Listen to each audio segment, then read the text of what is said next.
엄마, 여기서 지내면 편하니까 잘 지내세요.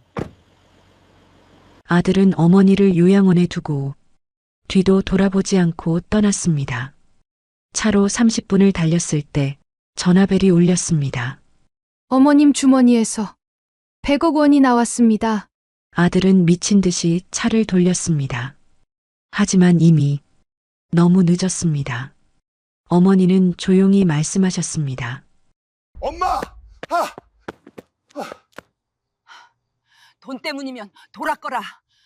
이야기 시작 전 구독과 좋아요는 더 좋은 컨텐츠를 제작하는데 큰 힘이 됩니다.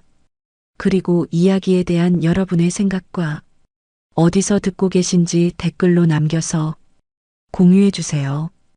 감사합니다. 그럼 이야기 시작하겠습니다. 엄마, 내리세요. 아들의 목소리는 차갑고 건조했다. 마치 택시기사가 손님에게 하는 말처럼. 아니, 그보다 더 무정했다. 최소한 택시기사는 짐이라도 내려주지 않는가. 70대 중반의 박순자 씨는 차 문 앞에서 잠시 망설였다. 낡은 손잡이를 움켜쥔 손등에는 세월의 지도가 새겨져 있었다. 굵은 핏줄, 검버섯, 그리고 떨림. 무릎 관절이 좋지 않아 차에서 내리는 것조차 쉽지 않았다. 엄마, 빨리요. 시간 없어요. 아들 민석은 운전석에서 시동을 켜둔 채 재촉했다. 그의 눈은 어머니가 아닌 핸드폰 화면을 향해 있었다. 주식 시세판이 실시간으로 깜빡이고 있었다. 순자는 천천히 차에서 내렸다. 발을 디디는 순간 무릎에서 뚝 소리가 났다. 하지만 그녀는 신음소리 하나 내지 않았다. 익숙한 고통이었다. 지난 3년간 아들 집에서 지내며 매일 느껴온 것보다 훨씬 견딜 만한 고통이었다. 짐은요? 순자가 조심스럽게 물었다. 저기 직원분이 갖다 드릴 거예요. 엄마는 먼저 들어가 계세요. 민석은 트렁크를 열지도 않고 말했다. 사실 짐이라고 해봤자 낡은 캐리어 하나가 전부였다. 그 안에는 옷가지 몇 벌과 낡은 사진첩, 그리고 남편의 유품 몇 가지. 70년 인생의 무게가 고작 15kg짜리 캐리어 하나에 담겨 있었다. 민석아. 순자는 차창을 향해 한 발짝 다가갔다. 하지만 민석은 창문을 내리지 않았다. 그저 손만 흔들며 입모양으로 들어가세요라고 말할 뿐이었다. 검은 승용차가 천천히 움직이기 시작했다. 순자는 본능적으로 손을 들어 올렸다. 손을 흔들려고. 40년 전 군대 가는 아들을 배웅하며 펑펑 울던 그때처럼. 30년 전 유학 가는 아들에게 도시락을 쥐어주며 손 흔들던 그때처럼. 하지만 이번에는 달랐다. 순자의 손은 공중에서 멈췄다. 그리고 천천히, 아주 천천히 내려왔다. 차는 이미 50m를 가고 있었다. 브레이크 등은 단 한 번도 켜지지 않았다. 유턴을 위해 멈추는 것도, 사이드 미러로 뒤를 돌아보는 것도 없었다. 그저 직진. 앞만 보고 달려갔다. 순자는 요양원 입구 앞에 홀로 서 있었다. 11월 초입의 바람이 그녀의 헤어진 외투 사이로 파고들었다. 하지만 그녀는 움직이지 않았다. 차가 완전히 시야에서 사라질 때까지 그 자리에 서 있었다. 어머님, 추우시죠? 안으로 들어가시죠. 젊은 요양보호사가 다가와 순자의 팔을 살짝 잡았다. 순자는 그제야 고개를 돌렸다. 요양보호사의 이름표에는 김미영이라고 적혀 있었다. 네. 순자의 대답은 너무 작아서 미영은 거의 듣지 못했다. 요양원 로비는 따뜻했다. 바닥 난방이 잘 되어 있었고 복도에는 소독약 냄새와 따뜻한 국 냄새가 섞여 있었다. TV에서는 트로트 가요가 흘러나오고 있었고 몇몇 어르신들이 소파에 앉아 졸고 계셨다. 어머님, 여기 302호실이에요. 2인실인데 룸메이트 분이 아주 좋으세요. 미영이 밝게 말했다. 하지만 순자는 대답하지 않았다. 그저 고개만 끄덕였다. 방은 생각보다 깨끗했다. 창문으로는 작은 정원이 보였고 침대는 2개가 나란히 놓여 있었다. 한쪽 침대에는 이미 주인이 있는 듯 개인 물품들이 놓여 있었다. 짐은 제가 정리해 드릴게요. 어머님은 좀 쉬세요. 미영이 캐리어를 끌고 들어왔다. 순자는 창가 침대에 조심스럽게 앉았다. 매트리스가 폭신했다. 아들 집 거실 소파보다 훨씬 편했다. 지난 3년간 그녀가 누웠던 거실 소파는 스프링이 망가져서 허리가 아팠었다. 미영이 캐리어를 열었다. 그 순간 순자가 벌떡 일어났다. 제가 할게요. 순자의 목소리에는 처음으로 힘이 실렸다. 미영은 놀란 표정으로 물러났다. 아, 네. 그럼 필요하신 거 있으면 언제든 불러주세요. 미영이 나가고 방에는 순자만 남았다. 그녀는 캐리어 앞에 무릎을 꿇었다. 그리고 천천히 하나씩 물건을 꺼내기 시작했다. 낡은 가디건, 남편이 좋아하던 옥색이었다. 면바지 3벌, 모두 색이 바랬다. 손뜨개 조끼, 손녀 현지를 위해 떴던 것인데 한 번도 입혀보지 못했다. 그리고 사진첩. 순자는 사진첩을 무릎 위에 올려놓았다. 낡은 가죽 표지가 손에 닿았다. 30년을 함께한 무게였다. 첫 장을 넘겼다. 흑백 사진. 젊은 날의 순자와 남편 박철수가 웃고 있었다. 결혼식 날이었다. 1970년 봄. 2번째 장. 아기를 안고 있는 순자.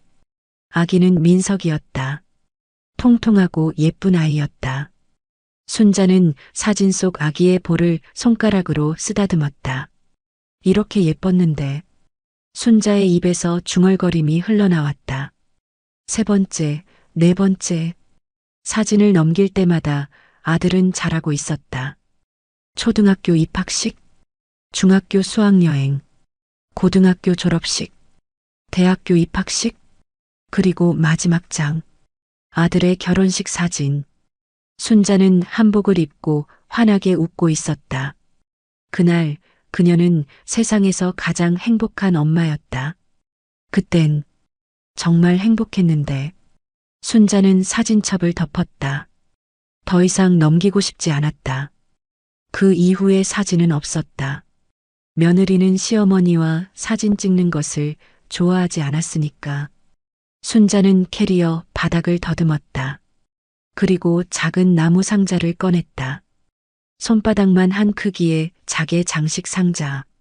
남편이 돌아가시기 전날 밤 그녀의 손에 쥐어준 것이었다. 순자야. 이건 우리 집안 땅 문서야. 땅이요? 그래. 아버지 때부터 있던 땅인데 개발 예정지래. 지금은 아무것도 아니지만 언젠간 아마 몇십 년 후엔 귀한 땅이 될 거야. 그럼 팔아요. 당신 병원비라도. 아니야. 이건 민석이 줘. 그 애가 정말 사람 되는 날. 그때 줘. 돈으로 애를 망치고 싶지 않아. 그게 남편의 마지막 말이었다. 다음 날 새벽 박철수는 세상을 떠났다. 순자는 상자를 열었다.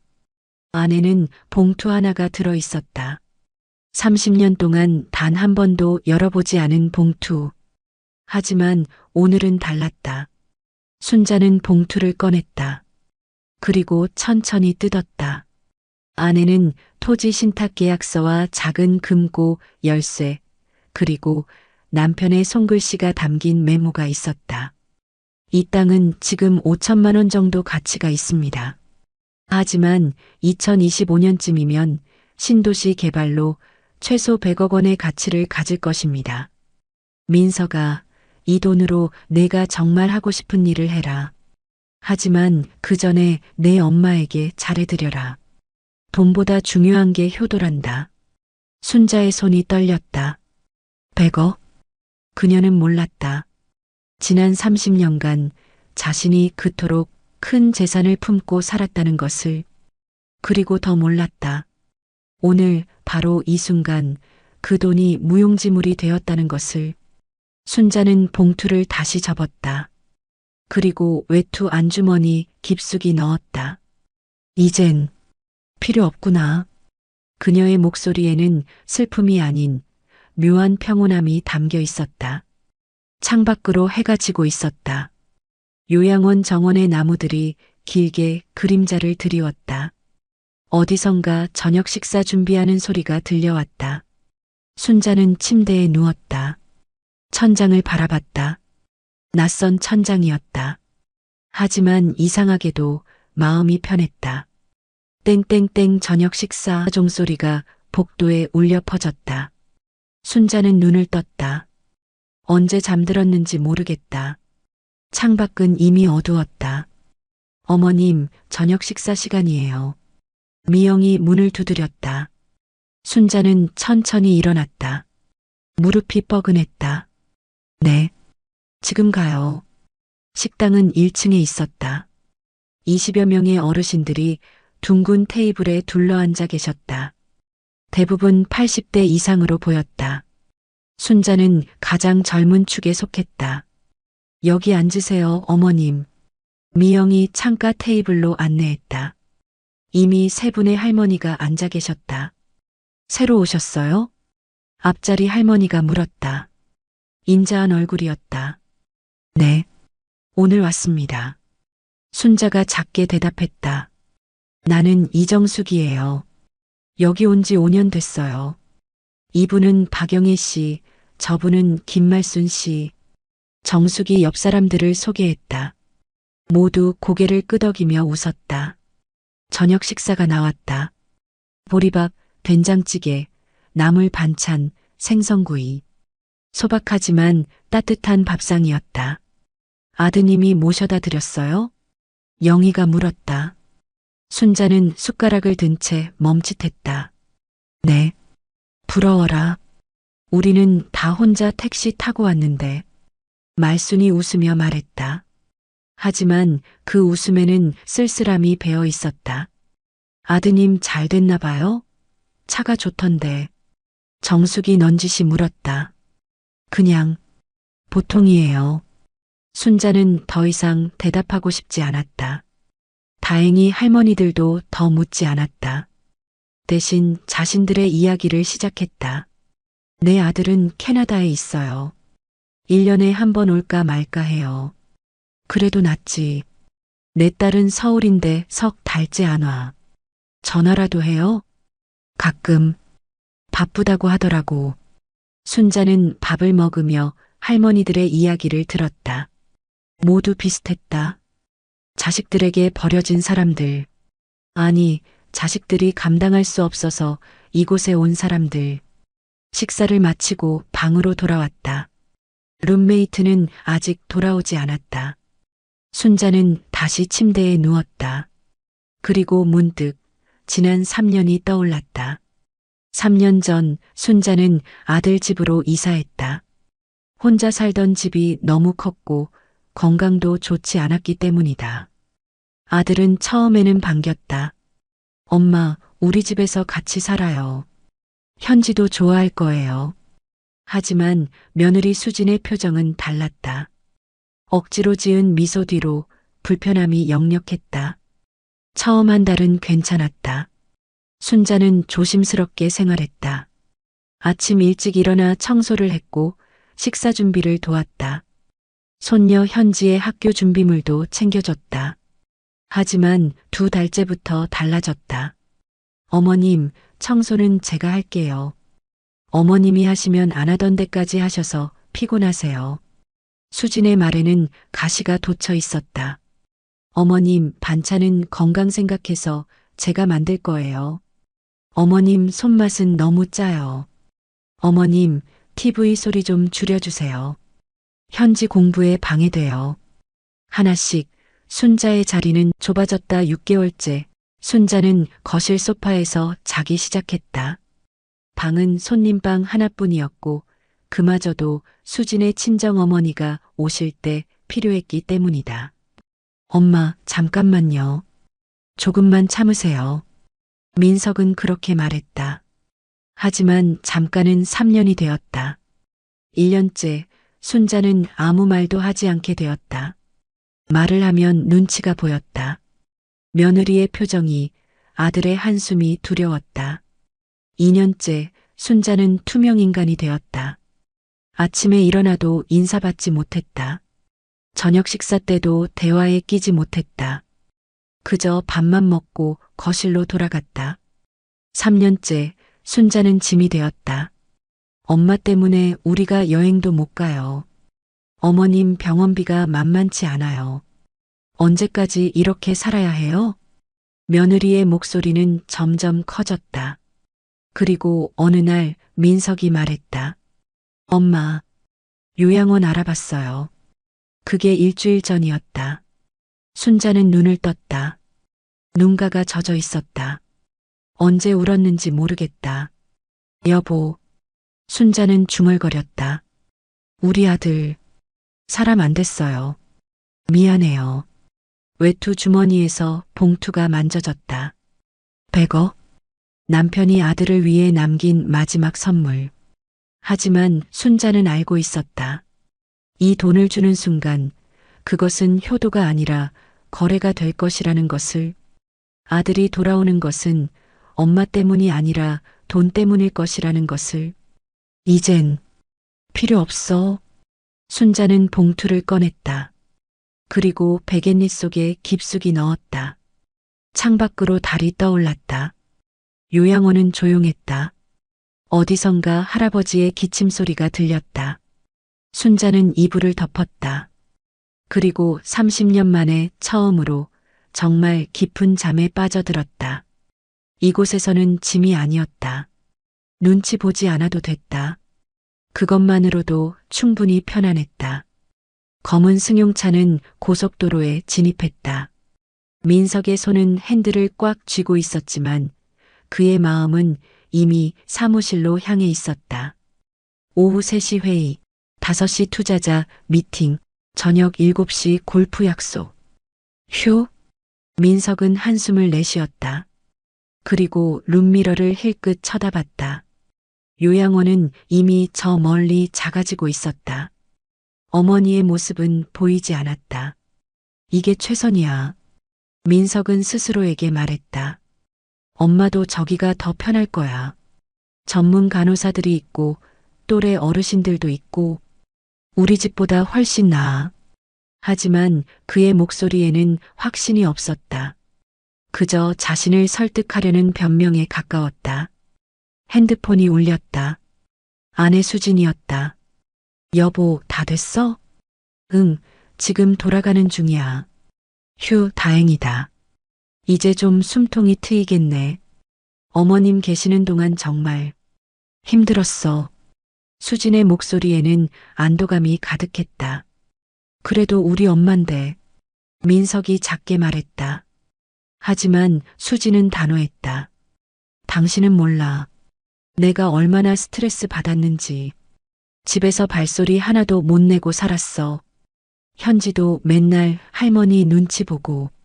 엄마가 뭘 그렇게 해. 안 그래 보여도 그래. 어르신들 모시는 게 얼마나 힘든데. 게다가 병원비도 만만치 않잖아. 민석은 대꾸하지 않았다. 사실 수진의 말이 틀린 건 아니었다. 어머니의 무릎 치료비, 혈압약, 정기 검진. 한 달에 100만 원은 좋게 들어갔다. 요양원비는 얼마래? 한 달에 250만 원. 뭐? 250? 우리 집에 계실 때보다 더 비싸네. 전문 시설이니까 그렇지. 그래도 이게 나아. 우리가 직접 모시는 것보다. 그렇긴 한데. 아무튼 당신 결정이니까. 나는 모르겠어. 전화가 끊겼다. 민석은 핸드폰을 조수석에 던졌다. 그는 다시 엑셀을 밟았다. 시속 120km. 차는 빠르게 서울을 향해 달렸다. 민석은 어머니를 언제부터 짐이라고 생각하게 됐을까? 처음부터는 아니었다. 3년 전 어머니가 집에 오셨을 때만 해도 괜찮았다. 아니, 좋았다. 어머니가 해주시는 밥이 맛있었고, 퇴근하면 집이 깨끗하게 정돈되어 있었다. 엄마, 이거 맛있다. 역시 엄마 손맛이 최고야. 호호, 그래. 많이 먹어라. 그때는 그랬다. 어머니의 존재가 고마웠다. 하지만 언제부턴가 어머니는 있어야 할 사람에서 신경 써야 할 대상으로 바뀌었다. 여보, 어머님 병원 모시고 가야 해. 오늘? 나 회의 있는데. 지난주에도 당신 바쁘다고 내가 갔잖아. 이번엔 당신 차례야. 아, 알았어. 병원 가는 날이 점점 늘어났다. 무릎, 허리, 혈압, 소화불량. 70대 노인에게 병원은 일상이었다. 민서가 미안하다. 엄마가 자꾸 짐만 되네. 아니에요, 엄마. 괜찮아요. 입으로는 그렇게 말했지만 마음속으로는 한숨이 나왔다. 그리고 1년쯤 지났을 때 수진이 말했다. 여보, 우리 방 하나 더 필요한 거 아니야? 현지 공부방도 만들어야 하고 내 작업실도 필요하고. 그럼 어떻게 해? 손님방 있잖아. 거긴 엄마가. 어머님은 거실 소파에서 주무시면 되잖아. 어차피 일찍 주무시니까. 그날부터 어머니는 거실 소파에서 주무셨다. 민석은 몇 번 엄마 괜찮으세요? 라고 물었지만 어머니는 늘 괜찮다고 대답하셨다. 하지만 민석은 알고 있었다. 어머니의 괜찮다는 참겠다는 뜻이라는 것을. 2년째 변화가 더 심해졌다. 여보, 우리 여름휴가 어떻게 해? 어머님 때문에 호텔방도 하나 더 잡아야 하고. 그냥 올해는 안 가면 안 돼? 뭐, 작년에도 안 갔잖아. 그럼 어떻게 해? 엄마 혼자 두고 갈 수도 없고 요양원에 단기로 맡기면 되잖아. 결국 그렇게 했다. 2주간 단기 입소. 어머니는 아무 말씀도 안 하셨지만 민석은 어머니의 눈빛을 봤다. 서운함과 외로움이 가득한 눈빛. 그리고 3년째. 민석아, 나 더는 못 살겠어. 수진이 울먹이며 말했다. 어머님 때문에 내가 우울증 걸릴 것 같아. 집에서 숨도 못 쉬겠어. 그래도 우리 엄만데. 당신 엄마니까 당신이 모셔. 나는 더는 못해. 그날 밤 수진은 친정으로 가버렸다. 민석은 혼자 남았다. 거실에서는 어머니가 소파에 누워 계셨다. 얇은 이불을 덮고 작게 웅크리고 계셨다. 민석은 그 모습을 보다가 조용히 방문을 닫았다. 이럴 수는 없어. 다음 날 민석은 요양원을 알아보기 시작했다. 차는 어느새 강남에 도착했다. 민석은 회사 주차장에 차를 세웠다. 시계를 봤다. 오후 2시 50분 회의. 10분 전. 딱 맞췄네. 민석은 서류 가방을 들고 차에서 내렸다. 요양원 생각은 이미 머릿속에서 지워졌다. 지금 중요한 건 오늘 회의였다. 5억짜리 계약을 따내야 했다.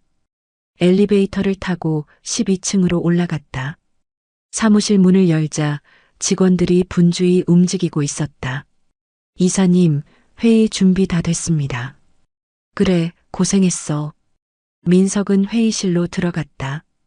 프로젝터에는 프레젠테이션 자료가 떠 있었다. 투자 유치 계획서. 자, 시작해 볼까요? 회의가 시작됐다. 민석은 능숙하게 발표를 이어갔다. 수익률, 시장 전망, 리스크 관리. 그의 목소리에는 자신감이 넘쳤다. 훌륭합니다, 이사님. 역시 믿고 맡길 수 있겠네요. 투자자가 만족스러운 표정으로 말했다. 감사합니다. 최선을 다하겠습니다. 회의는 성공적으로 끝났다. 5억 계약 성사. 민석은 사무실로 돌아와 의자에 앉았다. 그리고 깊게 숨을 내쉬었다. 후, 오늘 하루도 끝이네. 그때 핸드폰이 울렸다. 모르는 번호였다. 여보세요? 이민석 씨 맞으시죠? 저는 행복요양원 김미영입니다. 민석의 심장이 철렁했다. 요양원? 뭔가 문제라도 생긴 건가? 네, 저인데요. 무슨 일이세요? 아, 그게 어머님 짐 정리하다가 발견한 게 있어서요. 발견한 게요? 네, 외투 주머니에서 중요해 보이는 서류가 나왔어요. 토지 관련 문서 같은데 금액이 미영의 목소리가 떨렸다. 금액이 상당히 큰 것 같아서 연락드렸습니다. 민석은 귀를 의심했다. 토지요?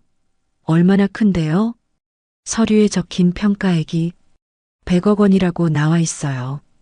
순간 민석의 손에서 핸드폰이 미끄러질 뻔했다. 뭐라고요? 100억 원이요. 신탁 계약서랑 금고 열쇠도 같이 있고요. 저희도 놀라서 어머님께 여쭤봐야 할지 모르겠어서 일단 아드님께 먼저 연락드렸습니다. 민석의 머릿속이 하얘졌다. 100억? 어머니가 그런 돈을 가지고 계셨다고? 이 이사님? 괜찮으세요? 옆에 있던 직원이 걱정스럽게 물었다. 민석의 얼굴이 새하얗게 질려 있었다. 아니, 괜찮아. 민석은 다시 핸드폰을 귀에 갖다 댔다. 제가 지금 바로 갈게요. 네, 그러세요. 서류는 제가 잘 보관하고 있겠습니다. 전화가 끊겼다. 민석은 자리에서 벌떡 일어났다. 가방을 집어들고 사무실을 나갔다. 이사님, 저녁 회의는요? 취소해. 급한 일 생겼어. 민석은 뛰다시피 엘리베이터로 향했다. 심장이 터질 듯 뛰었다. 100억? 100억이라니. 내가 뭔 짓을 한 거야. 엘리베이터 안에서 민석은 무릎이 풀렸다. 벽에 기대어 서 있어야 했다. 엄마가 그런 재산을 가지고 계셨다고? 그리고 문득 깨달았다. 지난 3년간 어머니는 단 한 번도 돈 이야기를 하지 않으셨다. 요양원비 걱정할 때도, 병원비 낼 때도, 여행 못 간다고 투덜댈 때도 어머니는 그 모든 걸 듣고만 계셨다. 100억을 가진 채로 왜 말씀 안 하신 거야? 엘리베이터 문이 열렸다. 민석은 비틀거리며 주차장으로 향했다. 차 문을 열고 시동을 걸었다. 손이 떨려서 키를 꽂기가 힘들었다. 가야 해. 당장 가야 해. 민석은 엑셀을 밟았다. 차는 지하 주차장을 빠져나와 도로로 진입했다. 요양원까지 1시간 30분. 민석은 미친 듯이 달렸다. 신호등도 아슬아슬하게 통과했다. 추월 차선으로 차선을 바꾸고 또 바꿨다. 제발. 민석은 기도하듯 중얼거렸다. 엄마, 미안해요. 제가 잘못했어요. 하지만 그 순간 민석은 또 깨달았다. 자신이 돌아가는 이유가 어머니가 걱정돼서가 아니라는 것을, 100억이 걱정돼서라는 것을. 그 생각이 들자 민석은 더욱 비참해졌다. 나는 대체 무슨 인간이 된 거야. 고속도로에 진입했다. 해는 서쪽으로 기울고 있었다. 석양이 눈부시게 빛났다. 민석의 눈에서 눈물이 흘렀다. 하지만 그는 멈추지 않았다. 엑셀을 더 밟았다. 어머니에게 가기 위해서가 아니라 100억에게 가기 위해. 그는 이미 알고 있었다. 자신이 돌아보지 않은 건 차 뒤에 어머니만이 아니라 자신의 양심이었다는 것을. 그리고 이제 그 양심마저 완전히 저버리고 있다는 것을. 차는 요양원을 향해 질주했다. 민석의 얼굴에는 후회가 아닌 조급함만이 가득했다. 요양원 302호실. 순자는 창가에 앉아 있었다. 저녁 식사를 마치고 돌아온 지 1시간쯤 지났을까? 밖은 이미 깊은 어둠에 잠겨 있었다. 어머님, 괜찮으세요? 룸메이트 정숙이 걱정스럽게 물었다. 저녁 내내 순자가 말이 없었기 때문이다. 네, 괜찮아요. 순자는 작게 대답했다. 하지만 그녀의 손은 계속 외투 주머니를 만지작거리고 있었다. 주머니 속에는 봉투가 들어 있었다.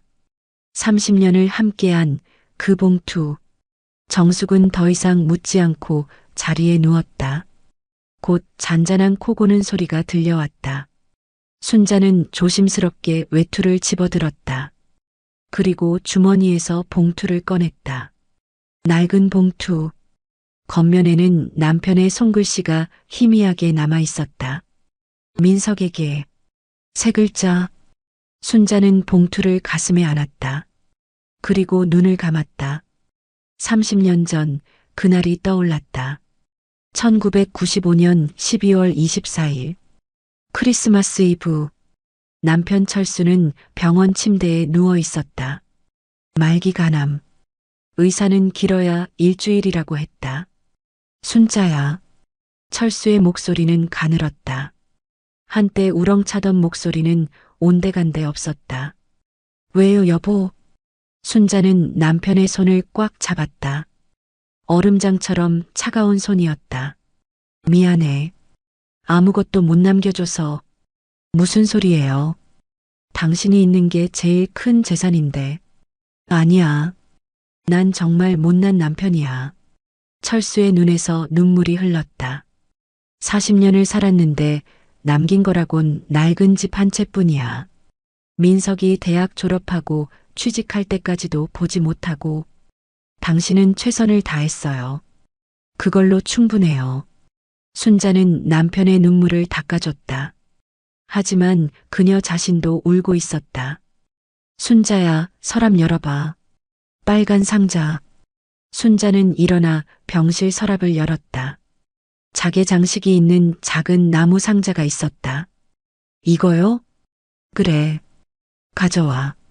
순자는 상자를 들고 침대로 돌아왔다. 철수가 떨리는 손으로 상자를 열었다. 안에는 봉투 하나가 들어 있었다. 이게 뭐예요? 우리 집안 땅 문서야. 철수가 말했다. 땅? 무슨 땅이요? 경기도 평택에 있는 땅이야. 우리 할아버지 때부터 있던 거야.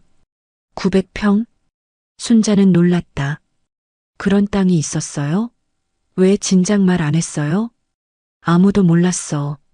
나도 아버지 돌아가시고 나서 알았거든. 근데 그때는 그냥 농지였어. 아무 쓸모없는 땅. 그럼 팔았어야죠. 당신 병원비라도. 안 돼. 철수가 고개를 저었다. 이 땅은 특별해. 작년에 개발 계획이 발표됐어. 평택 신도시. 신도시요? 그래. 지금은 평당 5만 원 정도야. 900평이니까 4,500만 원 정도. 근데 철수가 숨을 몰아쉬었다. 개발이 완료되면 최소 평당 1,000만 원은 갈 거야. 900평이면 90억? 아니, 100억도 넘을 수 있어. 순자는 말을 잃었다. 100억? 진짜예요? 진짜야.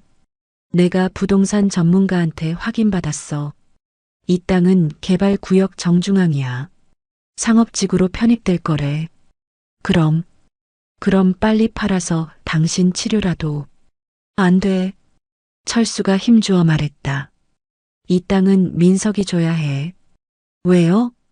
지금 팔면 5천만 원밖에 안 돼. 근데 30년만 기다리면 100억이야. 민석이 미래를 위해 남겨줘야 해. 하지만 당신이. 나는 이미 끝났어, 순자야. 철수가 순자의 손을 잡았다.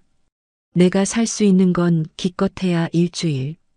5천만 원으로 일주일을 사는 게 무슨 의미가 있어? 차라리 아들에게 100억을 남기는 게 낫지. 순자는 울먹였다. 하지만 약속해줘, 순자야. 철수가 간절하게 말했다. 이 땅은 민석이가 정말 사람 되는 날 줘. 그 전에는 절대 안 돼. 사람 되는 날이요? 그래. 돈의 가치를 아는 날. 부모의 은혜를 아는 날. 그날 줘. 철수는 봉투를 순자의 손에 쥐어줬다. 만약 민석이가 끝까지 사람이 안 되면, 그럼요. 그냥 사회에 기부해. 이 돈으로 민석이를 망치고 싶진 않아. 그게 남편의 마지막 유언이었다. 다음 날 새벽 박철수는 눈을 감았다. 순자는 남편의 손을 잡고 하염없이 울었다. 그리고 봉투를 꼭 쥐었다. 여보, 꼭 민석이 사람 만들게요. 약속할게요. 순자는 눈을 떴다. 눈가가 젖어 있었다. 30년 전 그날이 어제 일처럼 생생했다. 그녀는 봉투를 펼쳤다. 토지 신탁 계약서가 나왔다.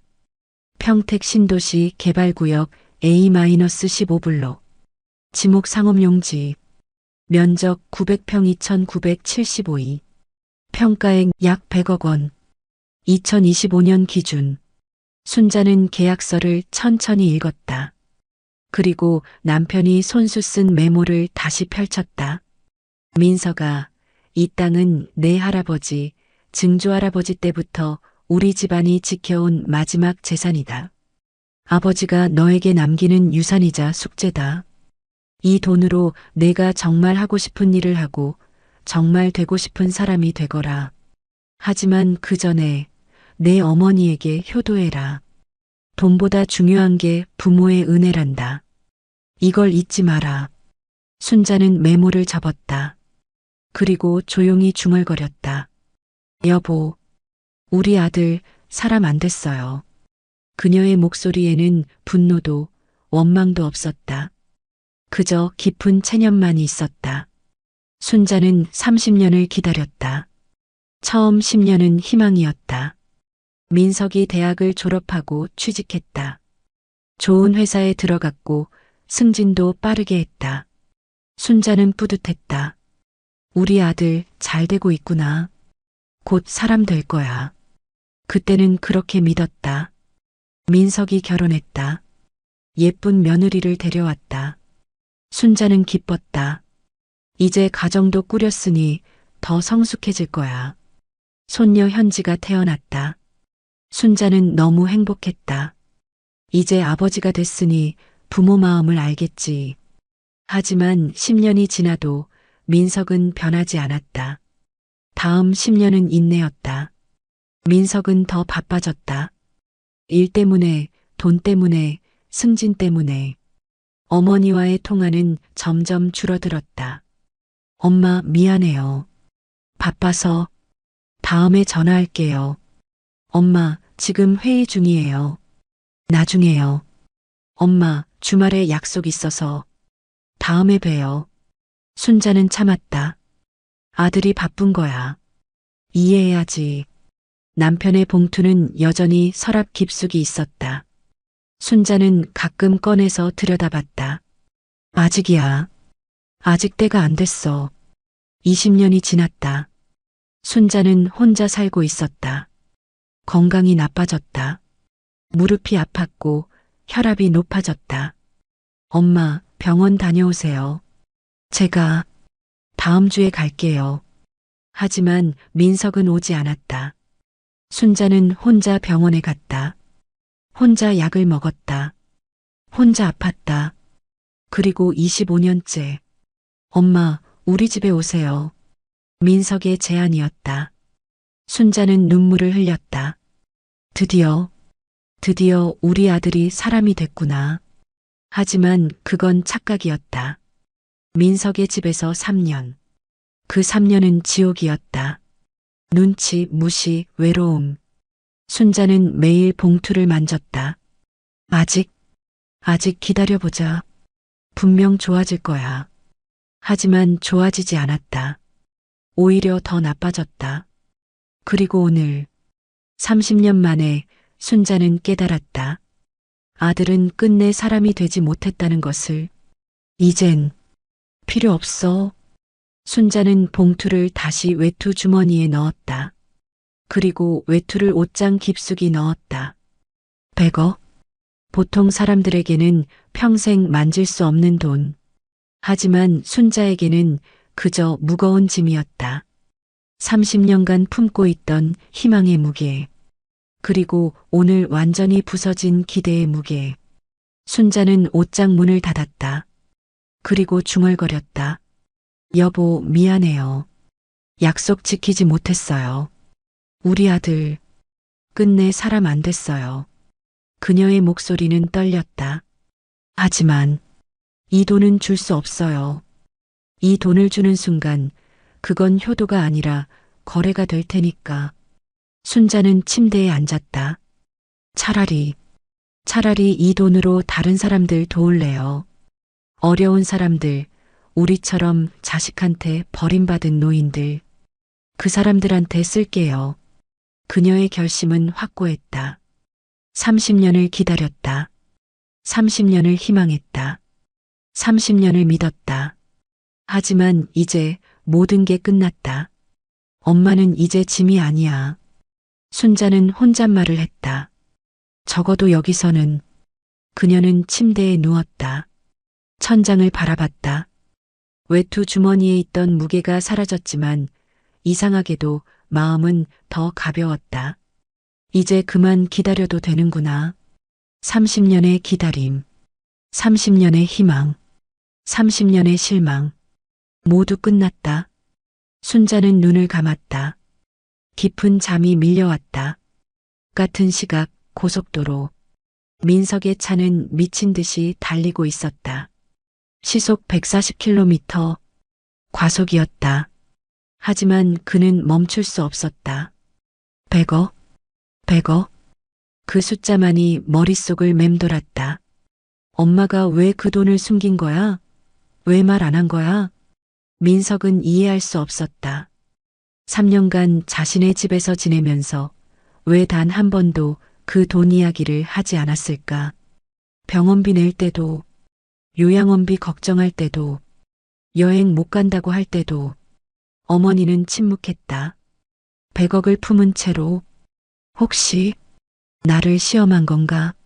민석의 등에 식은땀이 흘렀다. 내가 돈 때문에 대하는지 진심으로 대하는지 보려고? 그렇다면 자신은 완전히 실패한 것이다. 민석은 핸들을 더 꽉 쥐었다. 손에서 땀이 났다. 아니야. 아니야.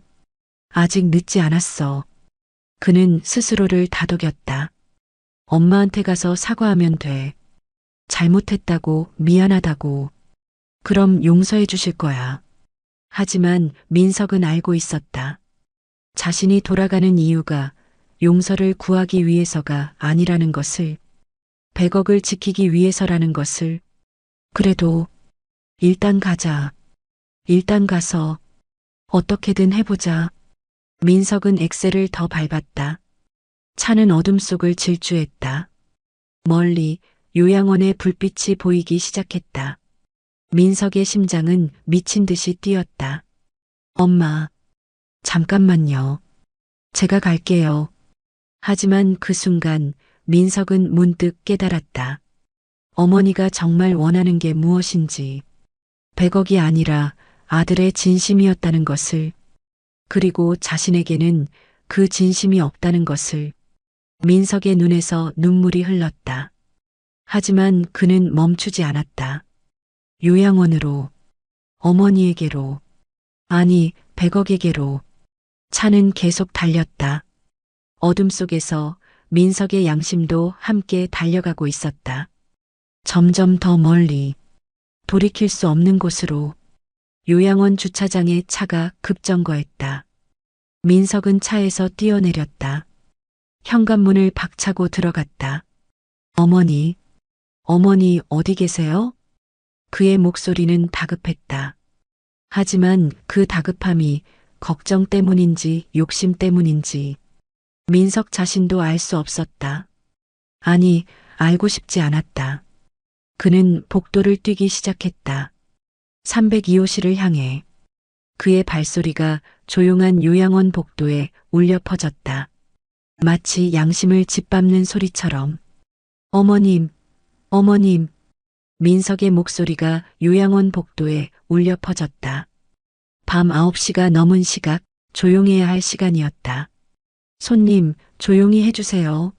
어르신들 주무시는 시간이에요. 당직 간호사가 급히 달려왔다. 하지만 민석은 듣지 않았다.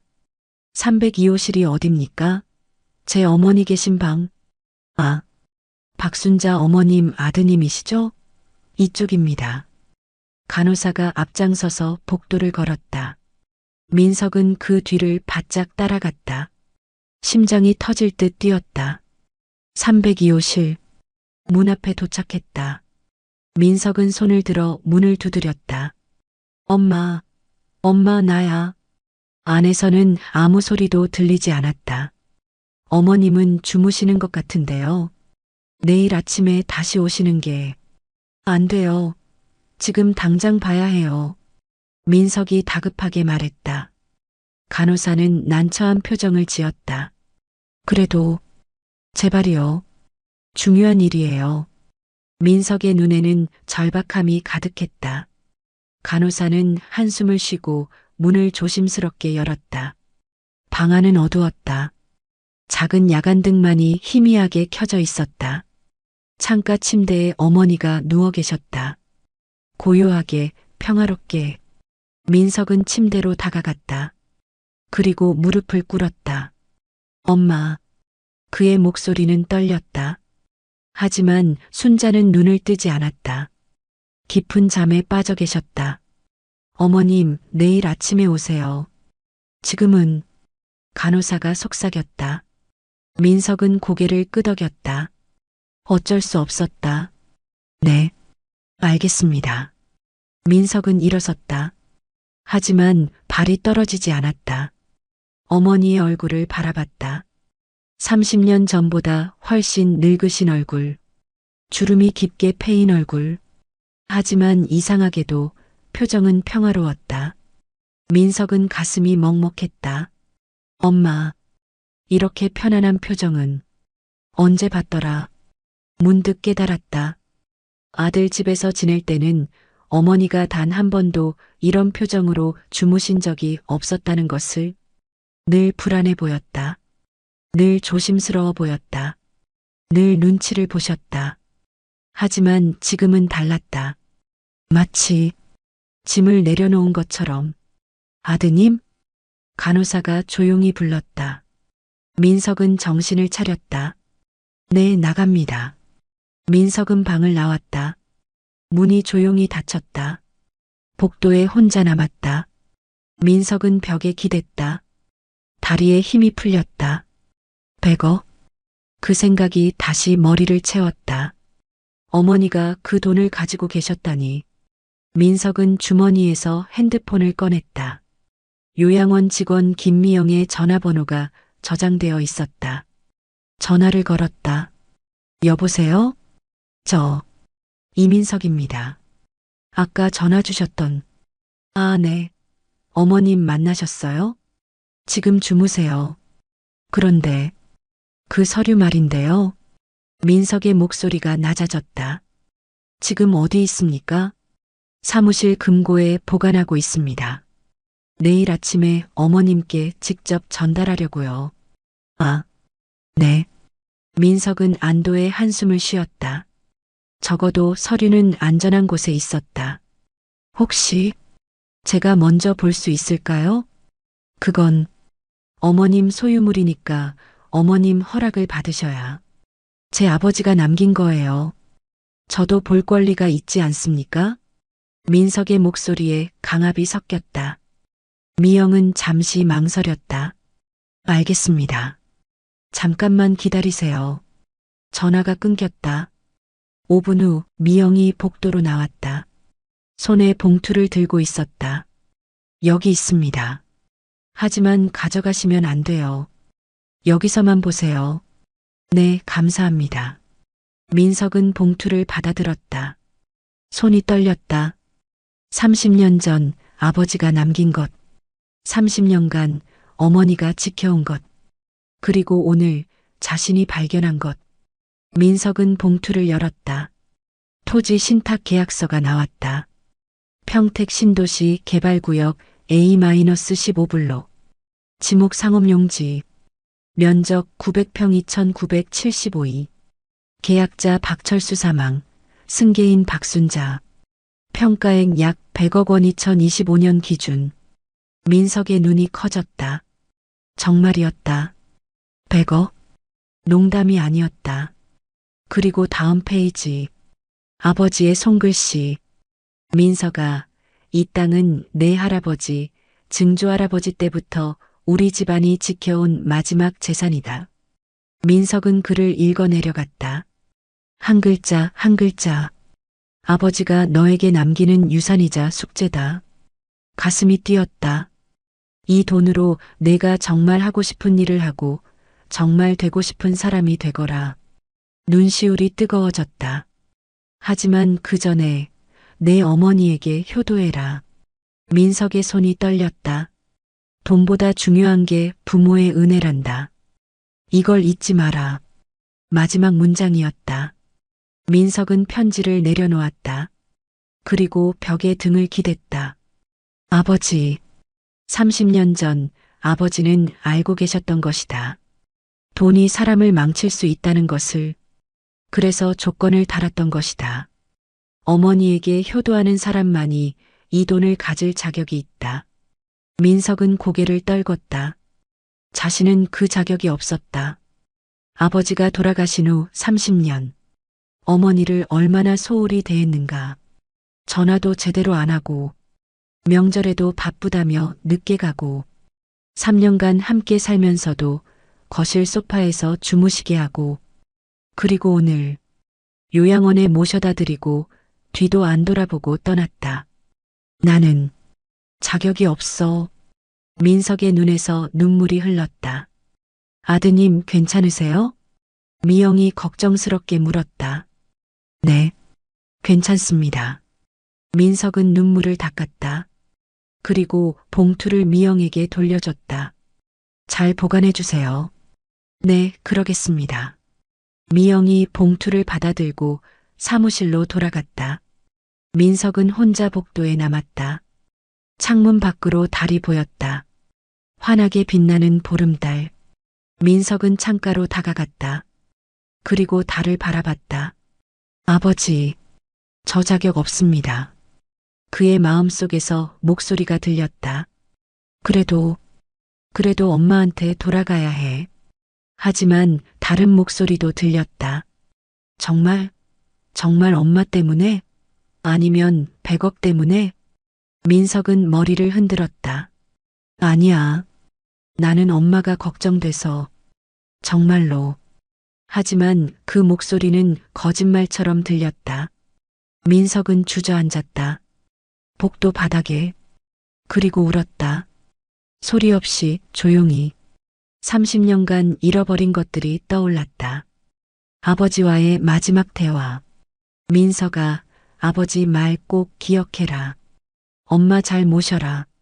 네, 아버지. 걱정 마세요. 하지만 지키지 못했다. 어머니의 70번째 생일.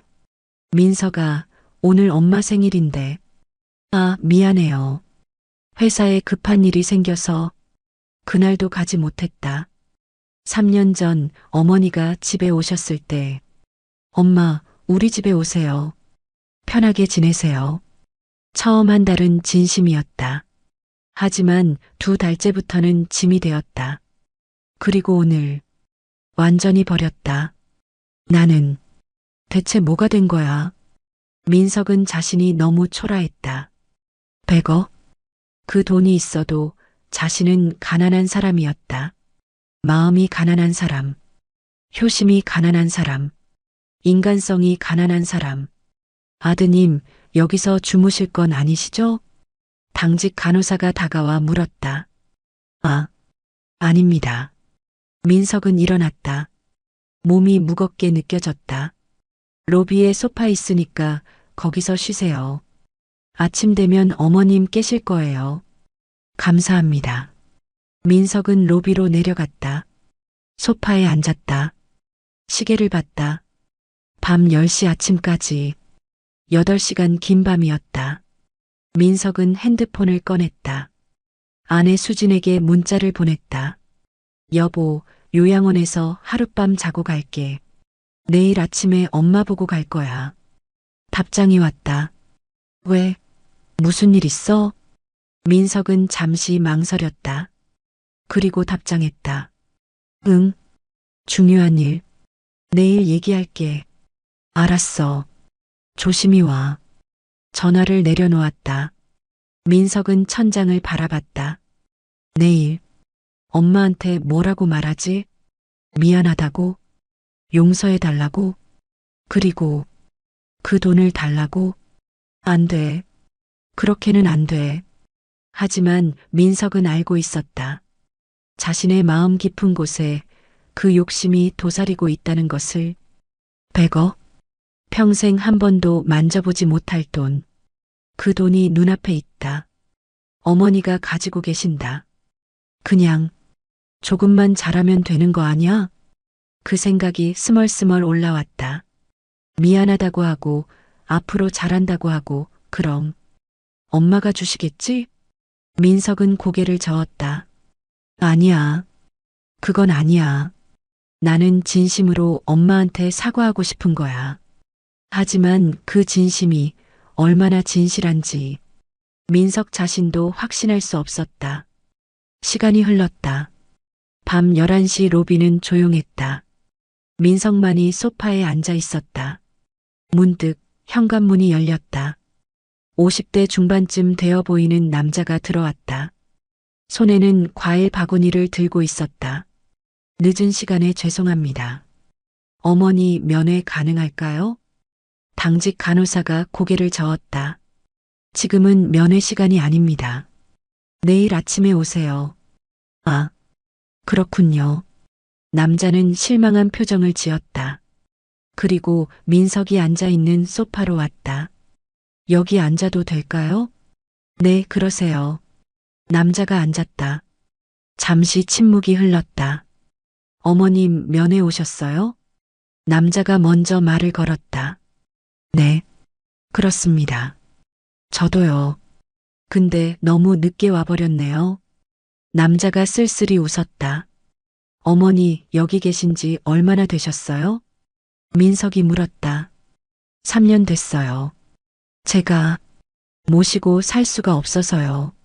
아, 회사 일이 바빠서 출장도 많이 다니고 아내도 직장 다니고 어머니 혼자 집에 계시기엔 너무 위험하더라고요. 남자의 목소리에는 죄책감이 묻어났다. 그래서 요양원에 모셨는데 그게 3년 전이에요. 지금 생각하면 조금 더 버텼어야 했는데 민석은 가만히 듣고 있었다. 처음엔 자주 왔어요.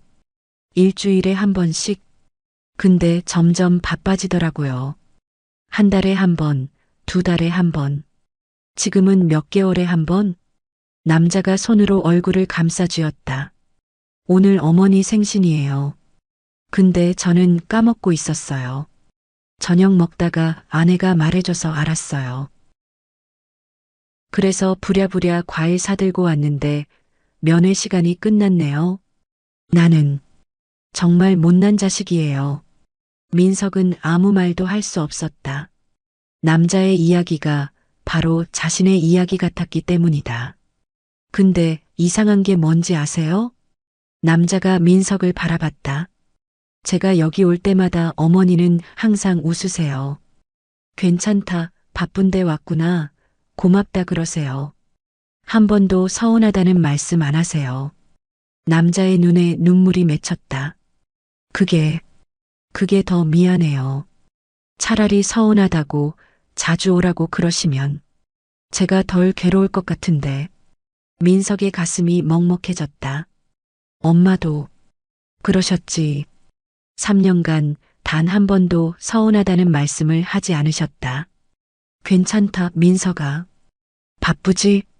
항상 그렇게 말씀하셨다. 하지만 그 괜찮다는 괜찮지 않다는 뜻이었다. 어머님은 여기 온 지 얼마나 되셨어요? 남자가 물었다.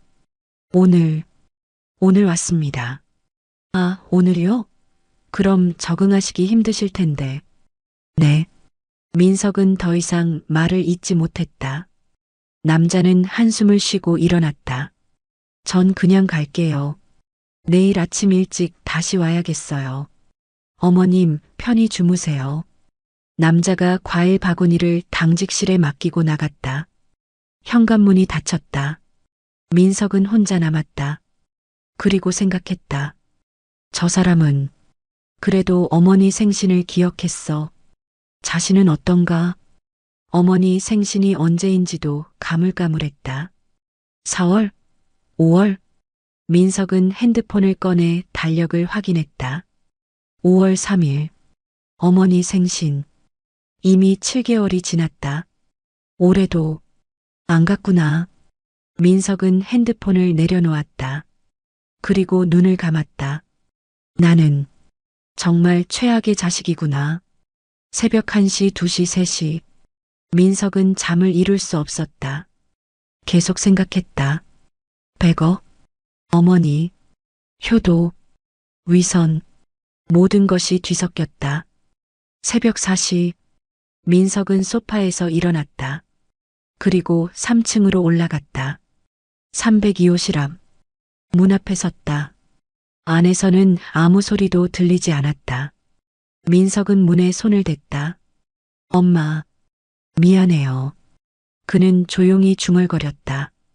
내일 아침에 제대로 사과할게요. 하지만 그 사과가 진심인지 100억을 위한 것인지 민석은 여전히 알 수 없었다. 그는 복도로 돌아갔다. 그리고 창가에 섰다. 동쪽 하늘이 조금씩 밝아오고 있었다. 긴 밤이 끝나가고 있었다. 하지만 민석의 마음속 어둠은 아직 끝나지 않았다. 새벽 5시 민석은 여전히 요양원 로비에 앉아 있었다. 밤새 한숨도 자지 못했다. 눈은 충혈되어 있었고 머리는 지끈거렸다. 어떻게 말하지? 어떻게 시작하지? 머릿속으로 수없이 리허설을 했다. 엄마, 미안해요. 제가 잘못했어요. 아니다. 너무 가벼워 보인다. 엄마, 용서해 주세요. 다시는 이런 일 없을 거예요. 이것도 아니다. 진심이 느껴지지 않는다. 엄마, 그 서류 봤어요. 최악이다. 이건 완전히 돈 때문에 온 것처럼 들린다. 민석은 머리를 감싸쥐었다. 30분 전, 아니 정확히는 어제 오후, 요양원에 어머니를 내려드리고 차를 몰았던 그 30분. 그때 무슨 생각을 했던가? 이제 자유다. 이제 편해진다. 엄마 걱정 안 해도 돼. 그런 생각들이었다. 한 번도 뒤를 돌아보지 않았다. 한 번도 사이드 미러를 보지 않았다. 그저 앞만 보고 달렸다. 회사로, 일상으로, 자신의 삶으로. 어머니는 이미 과거가 되어 있었다. 하지만 그로부터 30분 후, 단 하나의 전화가 모든 것을 바꿔놓았다. 민석은 그때를 떠올렸다. 어제 오후 3시 30분. 회사 사무실. 성공적으로 끝난 회의. 5억짜리 계약. 민석은 의자에 앉아 커피를 마시고 있었다. 기분이 좋았다. 오늘 정말 잘 풀리는 날이네. 엄마를 요양원에 잘 모셔드렸고, 일도 잘 됐고, 그때 핸드폰이 울렸다. 모르는 번호. 여보세요? 이민석 씨 맞으시죠? 저는 행복요양원 김미영입니다. 민석의 몸이 굳었다. 요양원? 뭔가 문제라도 생긴 건가? 네, 저인데요.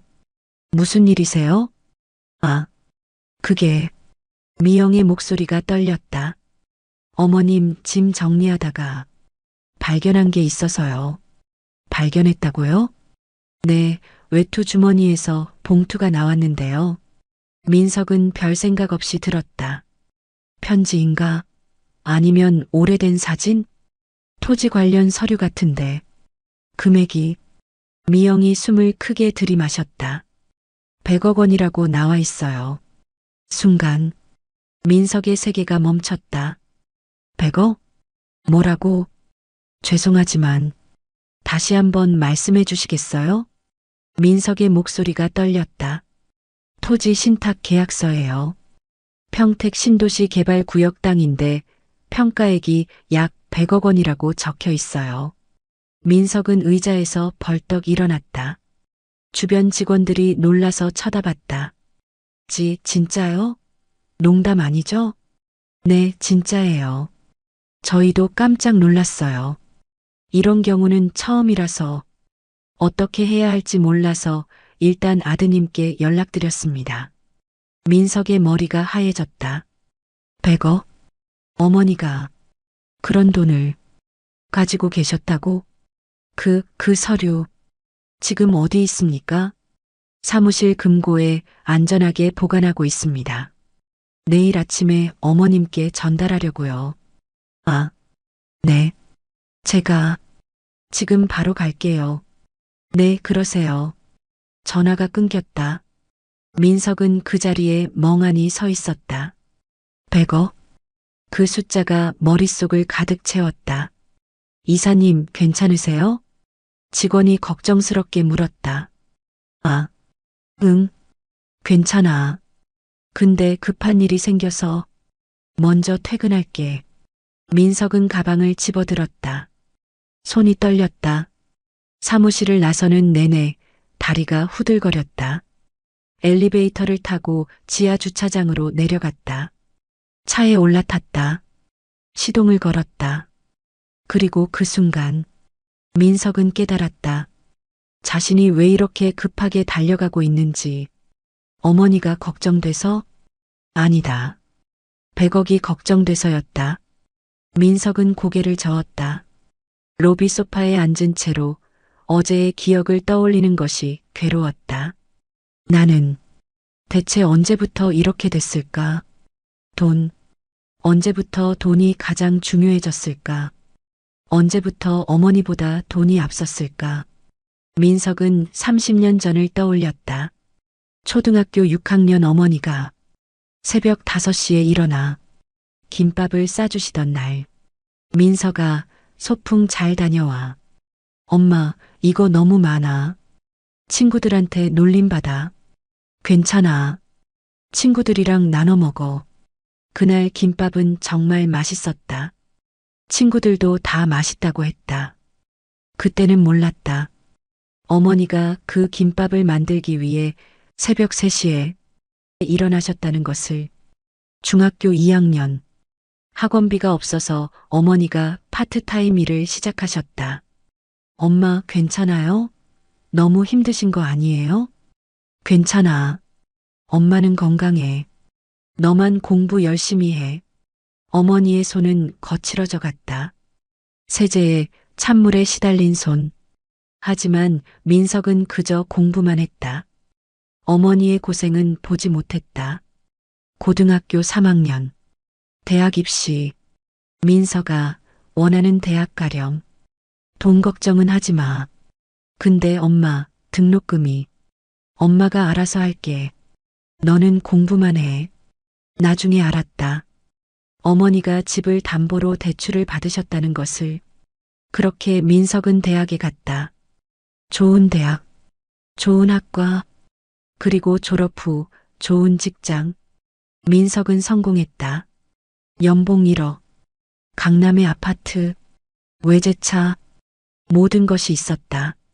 하지만 정작 중요한 것은 없었다. 효심, 어머니를 향한 감사. 그것들은 어디론가 사라져 있었다. 대학 졸업식 날, 어머니는 낡은 옷을 입고 오셨다. 민석은 친구들 앞에서 부끄러웠다. 엄마, 왜 이렇게 입고 오셨어요? 미안하다. 엄마가 변변한 옷이 없어서 다음부턴 이런 데 안 오셔도 돼요. 그날 어머니의 표정. 민석은 평생 잊을 수 없었다. 상처받은 표정. 하지만 어머니는 웃으셨다. 그래, 알았어. 엄마가 조심할게. 취직 후 첫 월급. 민석은 친구들과 회식을 했다. 30만 원을 썼다. 어머니께는 10만 원을 드렸다. 민석아, 고마워. 엄마, 이거라도 쓰세요. 우리 아들 효자네. 10만 원. 어머니가 민석을 위해 쓴 돈에 비하면 티끌도 안 되는 돈. 하지만 민석은 그것도 아까웠다. 나도 돈 모아야 하는데. 그런 생각을 했었다. 새벽 6시 동쪽 하늘이 붉게 물들기 시작했다. 민석은 창밖을 바라봤다. 30분. 단 30분. 요양원에서 회사까지 걸린 시간. 그 30분 동안 민석은 어머니를 완전히 잊었었다. 아니, 잊으려고 했었다. 이제 끝났다. 이제 자유다. 그런 생각으로 가득했었다. 하지만 그로부터 30분 후, 단 하나의 전화가 모든 것을 뒤집었다. 민석을 다시 어머니에게로 돌아오게 만들었다. 하지만 그 이유가 어머니 자체가 아니라 100억이었다. 아? 민석은 깊은 한숨을 내쉬었다. 나는 정말 최악이구나. 그때 복도에서 발소리가 들렸다. 간호사가 내려오고 있었다. 아드님, 안 주무셨어요? 네. 잠이 안 와서요. 어머님은 곧 일어나실 거예요. 보통 6시 30분쯤 기상하시거든요. 아, 그렇군요. 식당에서 아침 준비 중이에요. 같이 드시겠어요? 네, 감사합니다. 민석은 일어났다. 몸이 무겁고 머리가 어지러웠다. 밤새 잠을 못 자서 그런 것도 있었지만 마음이 더 무거웠다. 30분. 요양원에 어머니를 두고 떠난 후 30분. 그 30분이 민석의 인생을 바꿔놓았다. 아니, 정확히는 민석의 본 모습을 드러냈다. 돈 앞에서는 어머니조차 뒷전이 되는 사람. 그게 바로 자신이었다. 민석은 화장실로 가서 세수를 했다. 거울을 봤다. 핏발 선 눈, 수척한 얼굴, 초라한 모습이었다. 100억을 손에 넣을 수 있는 사람의 얼굴이 아니었다. 그저 욕심만 가득한 비겁한 사람의 얼굴이었다. 민석은 거울 속 자신을 똑바로 바라봤다. 너는 지금 뭘 하려는 거냐? 거울 속의 자신이 물었다. 진심으로 사과하려는 거냐? 아니면 100억을 얻으려는 거냐? 민석은 대답할 수 없었다. 스스로도 확신이 없었다. 만약 엄마가 그 돈을 가지고 계시지 않았다면? 그 질문이 가슴을 찔렀다. 그래도 여기 왔을까? 그래도 이렇게 밤을 새웠을까? 아마도 아니었을 것이다. 민석은 거울에서 눈을 돌렸다. 자신의 모습을 더 이상 보고 싶지 않았다. 화장실을 나와 복도를 걸었다. 3층으로 올라가는 계단 앞에 섰다. 올라가자. 엄마한테 가자. 하지만 발이 떨어지지 않았다. 무서웠다. 어머니를 만나는 게, 어머니의 눈을 마주하는 게, 왜냐하면 어머니는 알 것이기 때문이다. 아들이 왜 돌아왔는지, 무엇 때문에 밤새 여기 있었는지, 어머니는 다 아실 것이다. 아드님, 아침 식사 준비됐어요. 간호사가 불렀다. 네, 지금 갑니다. 민석은 계단을 오르지 못하고 식당으로 향했다. 조금만 더 시간이 필요했다. 용기를 내기 위한 시간. 아니, 변명을 만들기 위한 시간. 민석은 식당 구석 자리에 앉았다. 식판에는 따뜻한 밥과 국, 반찬이 놓여 있었다. 하지만 목으로 넘어가지 않았다. 30분. 그 30분이 계속 떠올랐다. 어머니를 버리고 달려간 30분. 그리고 100억 소식을 듣고 다시 달려온 30분 왕복한 시간. 그 한 시간이 민석의 진짜 모습을 보여주고 있었다. 어머님들 곧 내려오실 거예요. 간호사가 말했다. 민석의 심장이 빨리 뛰기 시작했다. 곧 어머니를 만나게 된다. 그때 뭐라고 말해야 할까? 엄마 미안해요. 그 말이 진심일 수 있을까? 엄마 사랑해요. 그 말에 거짓이 없을까? 엄마 저 때문에 고생하셨죠. 그 말 뒤에 100억에 대한 욕심이 숨어 있지 않을까? 민석은 숟가락을 내려놓았다. 더 이상 먹을 수 없었다. 계단에서 발소리가 들렸다. 어르신들이 식당으로 내려오고 계셨다. 첫 번째로 할머니 한 분이 들어오셨다. 지팡이를 짚고 천천히. 두 번째, 세 번째. 민석은 문을 뚫어지게 바라봤다. 어머니는 언제 오실까? 네 번째 할머니. 다섯 번째 할아버지. 심장이 점점 더 빨리 뛰었다. 손에 땀이 고였다. 여섯 번째, 일곱 번째, 그리고 여덟 번째. 어머니가 들어오셨다.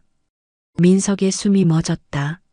어머니는 룸메이트 정숙 할머니와 함께 들어오고 계셨다. 천천히 조심스럽게. 무릎이 좋지 않아 걸음이 불편하셨다. 하지만 표정은 어제보다 훨씬 밝아 보였다. 순자 씨, 어제 잘 주무셨어요? 정숙이 물었다. 네, 오랜만에 푹 잤어요. 어머니가 웃으며 대답하셨다. 그 웃음, 민석은 언제 마지막으로 봤던가? 3년 전? 아니, 더 오래전? 어머니는 식판을 들고 테이블로 향하셨다. 그리고 민석과 눈이 마주쳤다. 어머니의 발이 멈췄다. 웃음이 사라졌다. 그리고 표정이 굳어졌다. 민석은 자리에서 일어났다. 엄마. 목소리가 떨렸다. 어머니는 아무 말씀도 하지 않으셨다. 그저 민석을 바라보셨다. 그 눈빛에는 놀람도 기쁨도 없었다. 그저 깊은 실망만이 있었다. 민석은 그 눈빛을 견딜 수 없었다. 30분 전에 버린 어머니, 30분 후에 다시 찾아온 아들. 그 둘이 이제 다시 마주하고 있었다.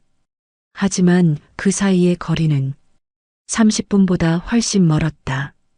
30년보다도 더 멀었다. 돌이킬 수 없을 만큼 멀었다. 엄마. 민석의 목소리는 떨렸다. 식당 안의 시선이 모두 그에게로 쏠렸다. 어머니는 여전히 그 자리에 서 계셨다. 식판을 든 채로 움직이지 않으셨다. 어머님, 아드님이 오셨네요. 어제 밤새 기다리셨어요. 옆에 있던 정숙이 밝게 말했다. 하지만 순자의 표정은 변하지 않았다. 그러셨어요? 어머니의 목소리는 차갑고 건조했다. 민석은 가슴이 철렁했다. 엄마가 저렇게 차갑게 말씀하시는 거 처음이야. 엄마 앉으세요. 제가 도와드릴게요. 민석이 다가가려 했다.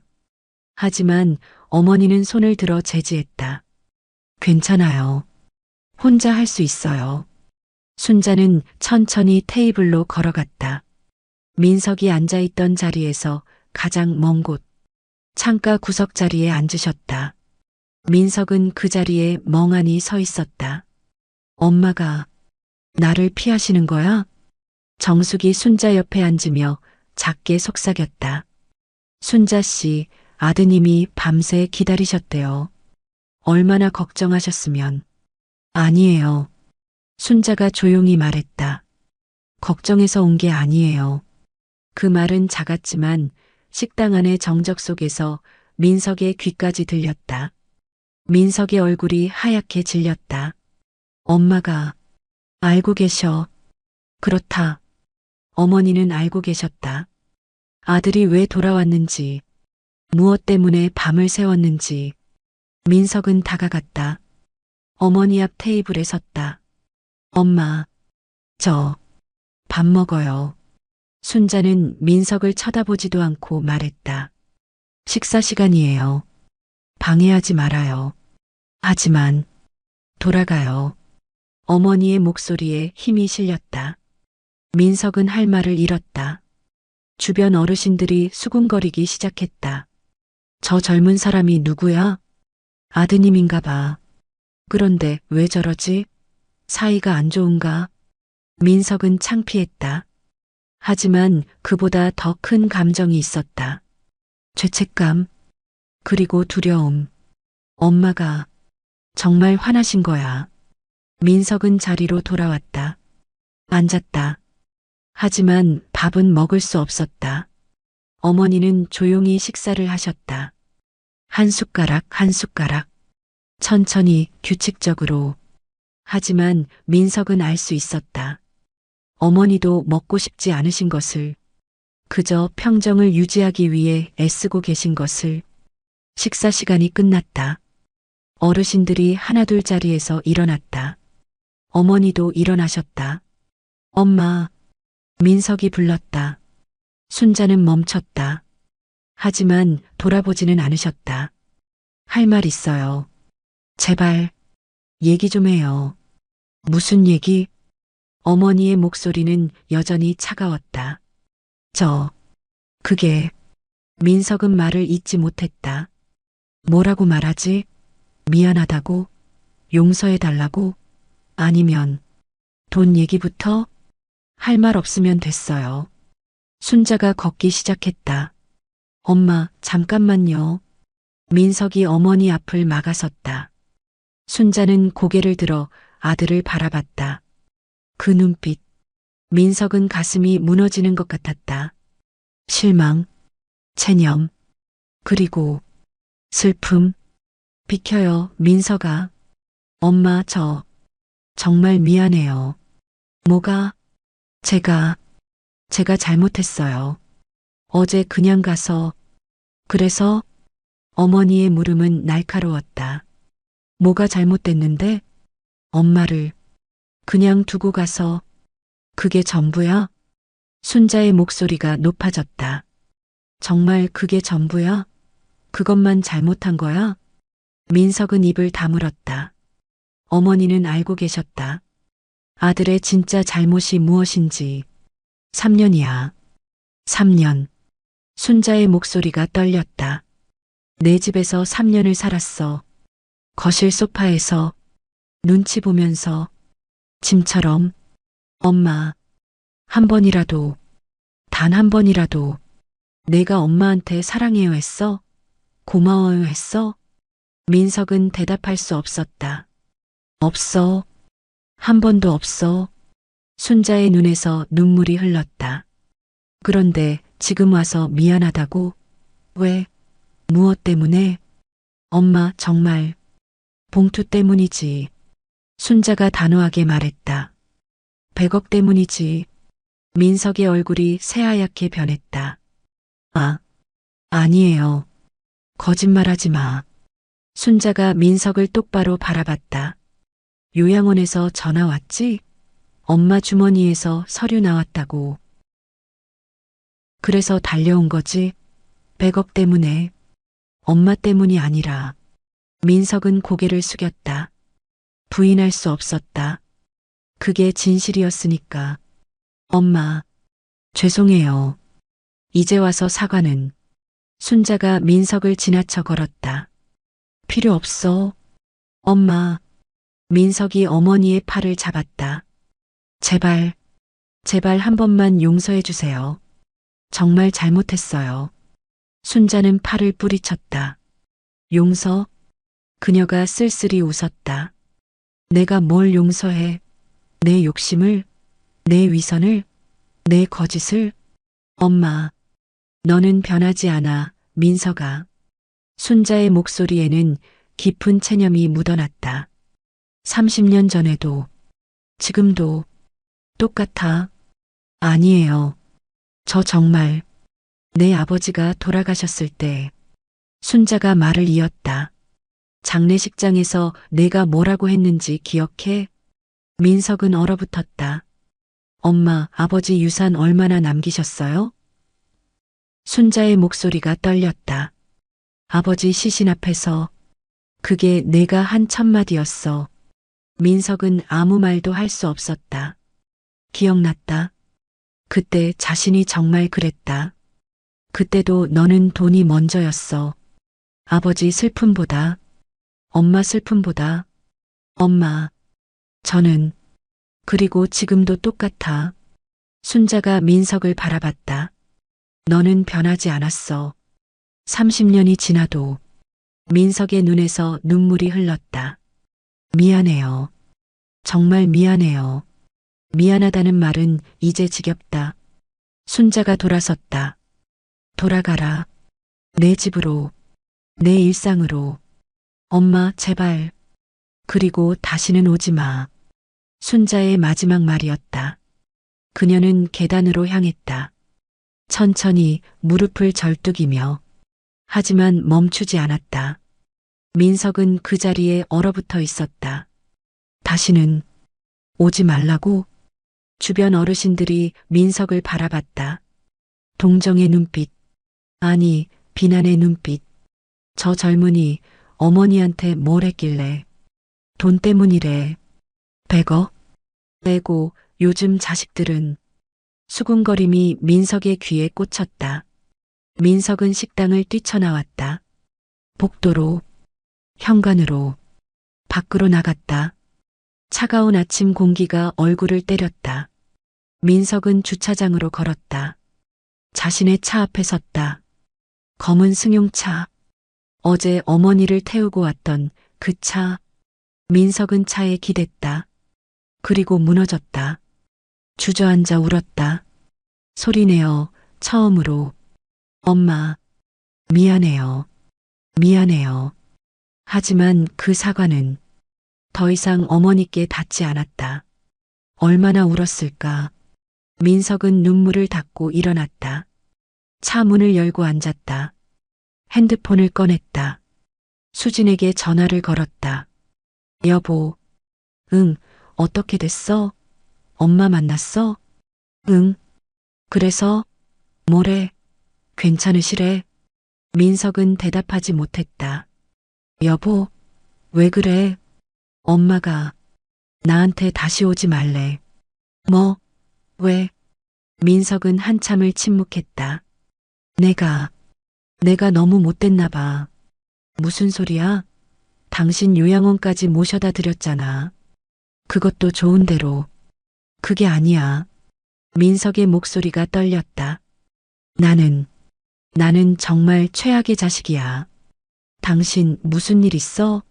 목소리가 이상해. 여보, 나 지금 집에 갈게. 응, 알았어. 조심히 와. 전화가 끊겼다. 민석은 시동을 걸었다. 차가 움직이기 시작했다. 요양원이 뒤로 멀어졌다. 민석은 룸미러를 봤다. 요양원 건물이 작아지고 있었다. 3층 창문에서 어머니가 내려다보고 계셨다. 민석과 눈이 마주쳤다. 민석은 차를 세우려고 했다. 하지만 어머니가 창문에서 사라졌다. 커튼이 쳐졌다. 민석은 엑셀을 밟았다. 요양원이 완전히 시야에서 사라졌다. 고속도로에 진입했다. 어제처럼 앞만 보고 달렸다. 하지만 이번에는 달랐다. 마음이 무거웠다. 가슴이 아팠다. 후회가 밀려왔다. 엄마, 미안해요. 하지만 그 말은 이제 너무 늦었다. 차는 계속 달렸다. 서울을 향해, 일상을 향해. 하지만 민석은 알고 있었다. 자신의 일상은 이제 예전과 같을 수 없다는 것을. 100억? 그 돈은 여전히 어머니가 가지고 계셨다. 하지만 민석은 그 돈을 영원히 받을 수 없을 것 같았다. 아니, 받아서도 안 될 것 같았다. 왜냐하면 그 돈은 민석의 자격을 시험하는 돈이었으니까. 그리고 민석은 그 시험에 완전히 낙제했으니까. 30년 전 아버지가 남긴 조건, 어머니에게 효도하는 사람만이 이 돈을 받을 자격이 있다. 민석은 그 자격이 없었다. 30년 동안 단 한 번도 그 자격을 얻기 위해 노력하지 않았다. 그저 돈만 바랐다. 편안만 바랐다. 자유만 바랐다. 어머니는 언제나 뒷전이었다. 차는 강남에 도착했다.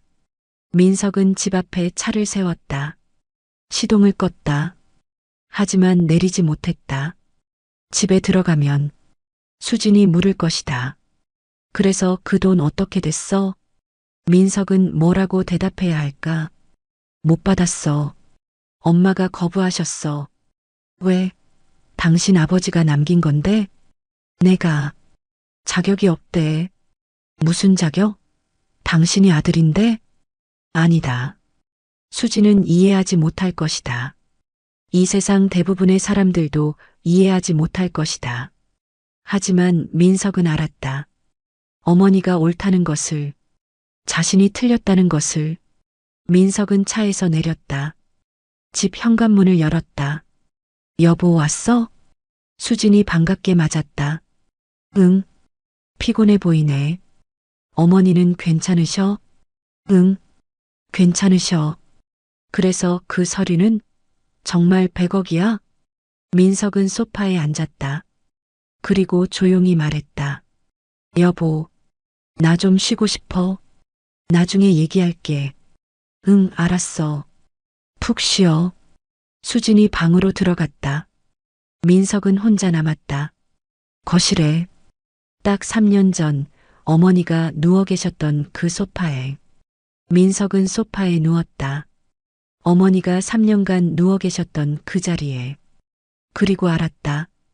이 소파가 얼마나 불편한지, 스프링이 얼마나 망가져 있는지, 허리가 얼마나 아픈지.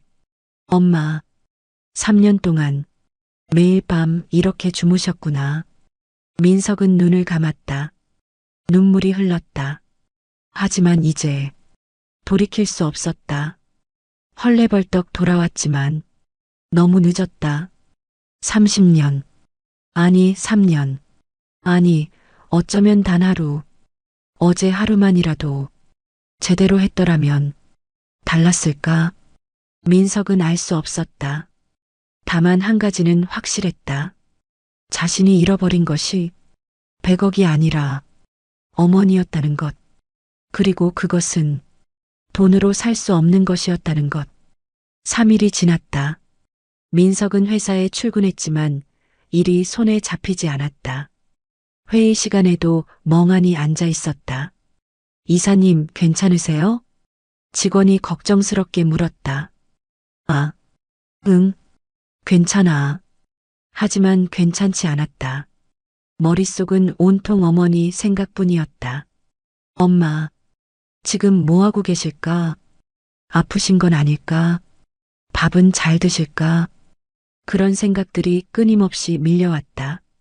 집에서도 마찬가지였다. 수진이 말을 걸어도 대답이 없었다. 여보, 대체 무슨 일이야? 요양원 다녀온 후로 완전히 이상해졌어. 아무것도 아니야. 거짓말. 뭔가 있어.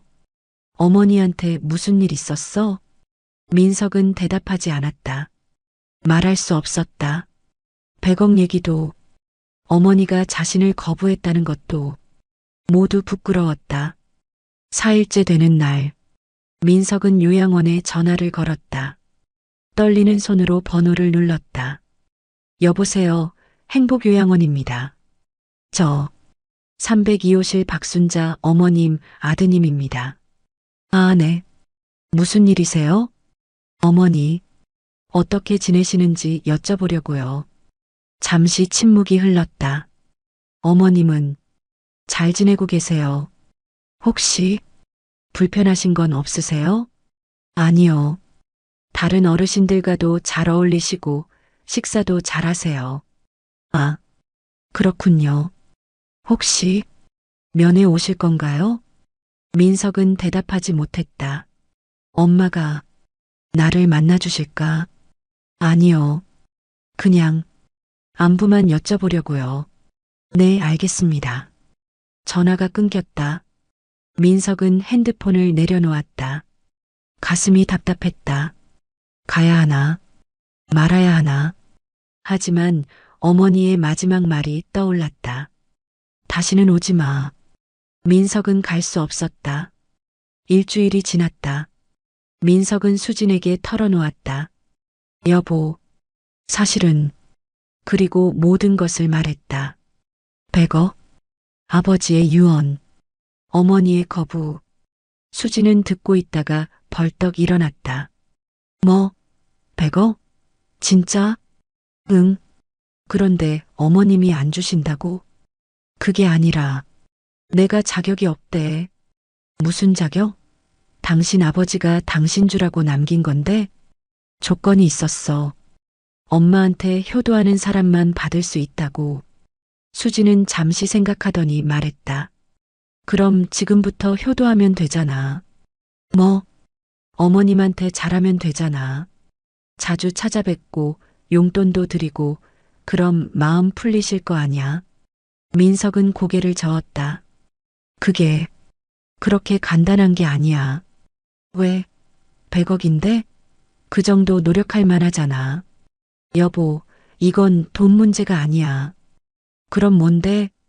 민석은 한숨을 쉬었다. 수지는 이해하지 못했다. 아니, 이해하고 싶지 않았다. 당신 설마 그냥 포기할 거야? 100억을? 모르겠어. 나도 모르겠어. 당신 정신 나갔어? 100억이면 우리 평생 편하게 사는 건데. 수진의 목소리가 높아졌다. 어머님한테 빌어. 용서해달라고. 앞으로 잘하겠다고. 이미 말했어. 근데 안 통해. 그럼 더 노력해야지. 한 번에 될 리 있어?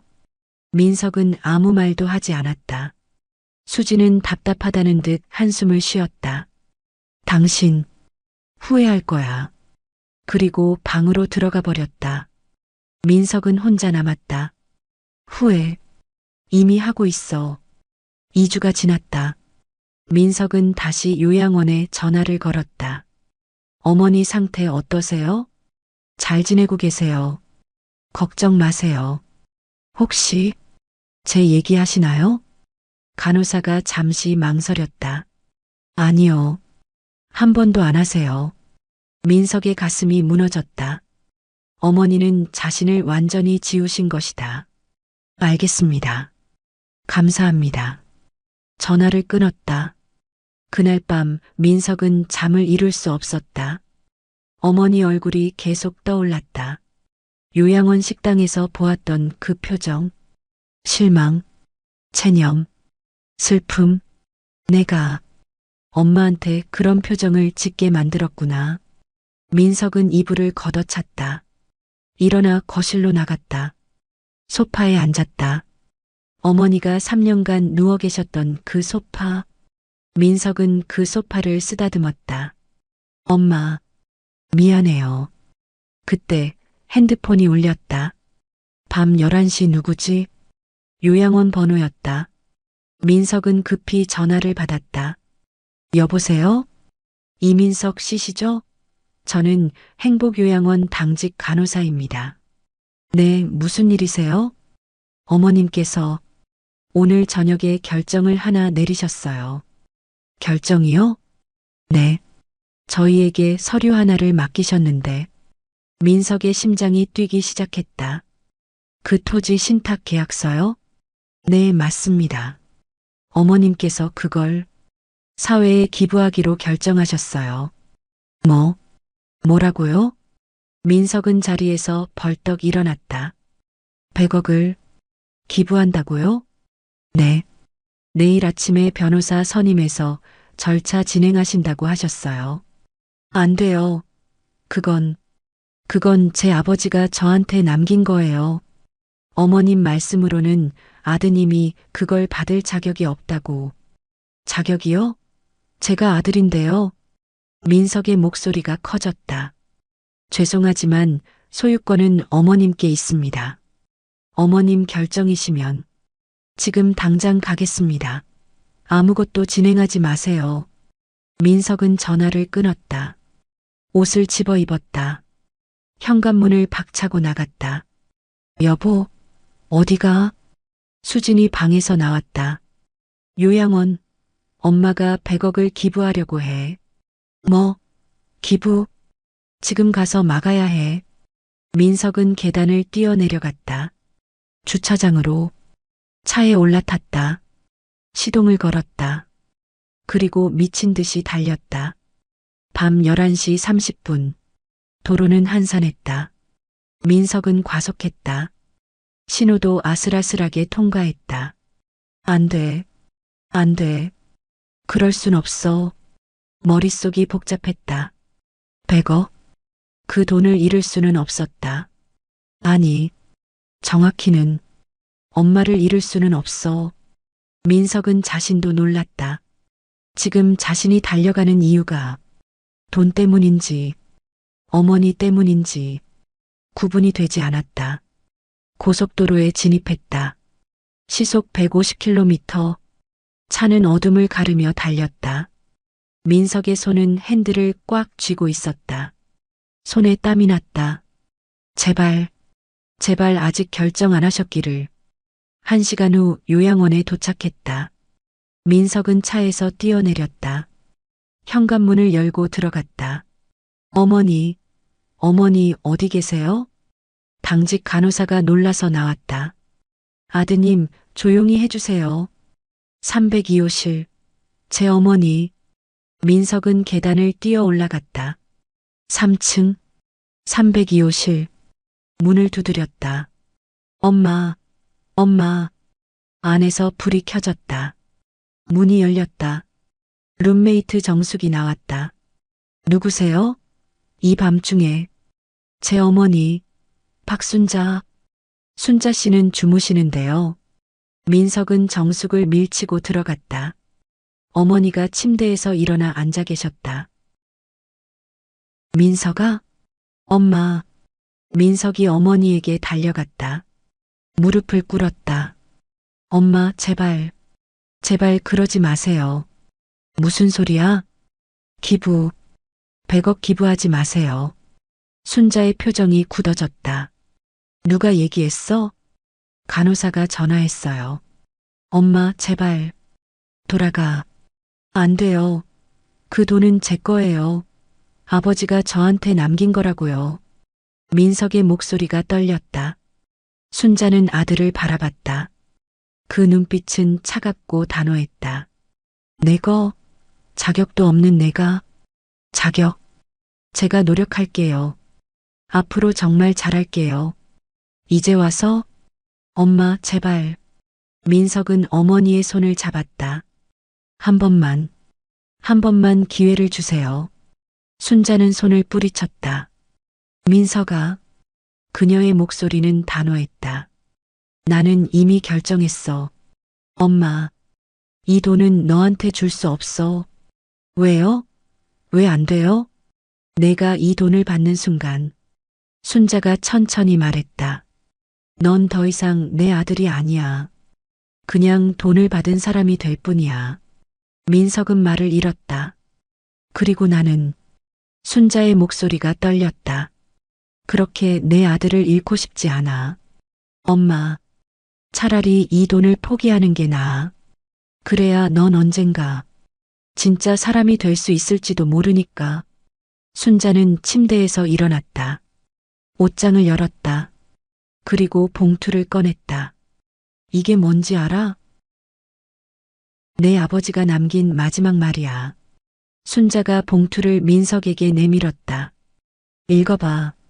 민석은 떨리는 손으로 봉투를 받았다. 펼쳤다. 아버지의 손글씨. 돈보다 중요한 게 부모의 은혜란다. 그 문장이 민석의 눈에 꽂혔다. 내 아버지는 알았어. 순자가 말했다. 돈이 사람을 망칠 수 있다는 걸. 그래서 조건을 단 거야. 근데 너는 30년 동안 그 조건을 못 지켰어. 아니, 지키려고 노력도 안 했어. 순자의 눈에서 눈물이 흘렀다.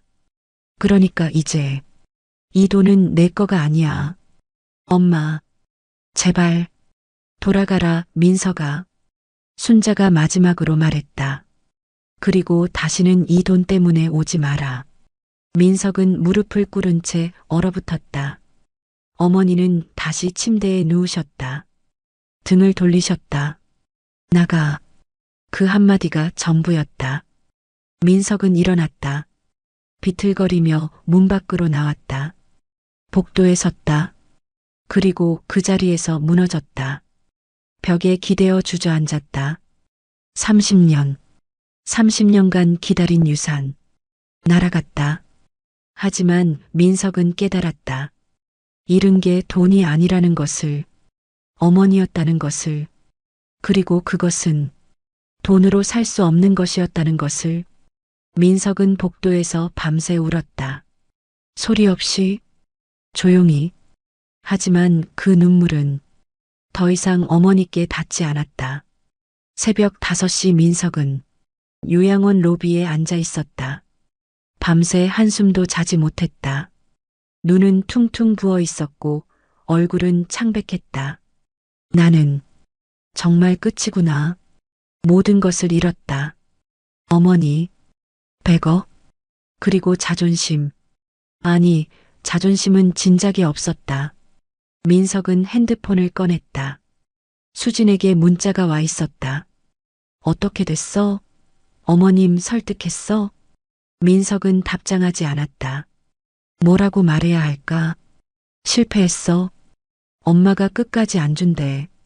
아니면 100억 날아갔어. 기부하신대. 어떤 말을 해도 수지는 이해하지 못할 것이다.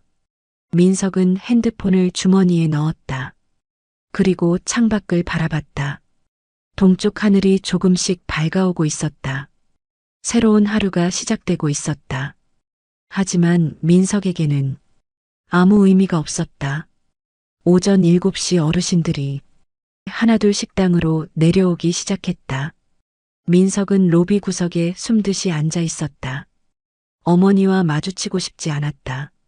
아니, 마주칠 용기가 없었다. 발소리가 들렸다. 민석은 고개를 숙였다. 혹시 어머니일까봐. 하지만 지나갔다. 다른 어르신이었다. 민석은 안도의 한숨을 쉬었다. 그때 김미영이 다가왔다. 아드님, 아직도 여기 계셨어요? 네. 어머님 만나셨어요? 네. 만났어요. 그래서 어떻게 되셨어요? 민석은 고개를 저었다. 아무것도 안 됐어요. 미영은 안타까운 표정을 지었다. 아드님, 한 가지만 여쭤봐도 될까요? 뭔데요? 정말 궁금해서요. 어머님이 그 큰 재산을 가지고 계신 걸 정말 몰랐었어요? 민석은 고개를 끄덕였다. 전혀 몰랐어요. 30년간.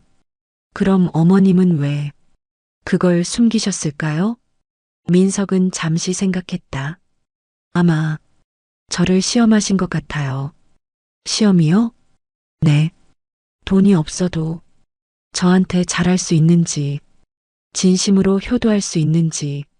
그런데 미영이 조심스럽게 물었다. 아드님은 그 시험에 떨어졌죠. 민석이 쓸쓸히 웃었다. 완전히 낙제했어요. 미영은 더 이상 묻지 않았다. 아드님, 그래도 아직 늦지 않았을 수도 있어요. 늦었어요. 민석이 고개를 저었다. 30년이나 늦었는걸요. 미영은 민석의 어깨를 가볍게 두드렸다. 그리고 식당으로 향했다. 민석은 혼자 남았다. 로비의 시계는 7시 30분을 가리키고 있었다. 민석은 일어났다. 가야지. 이제 정말 가야지. 현관으로 향했다. 문을 열었다.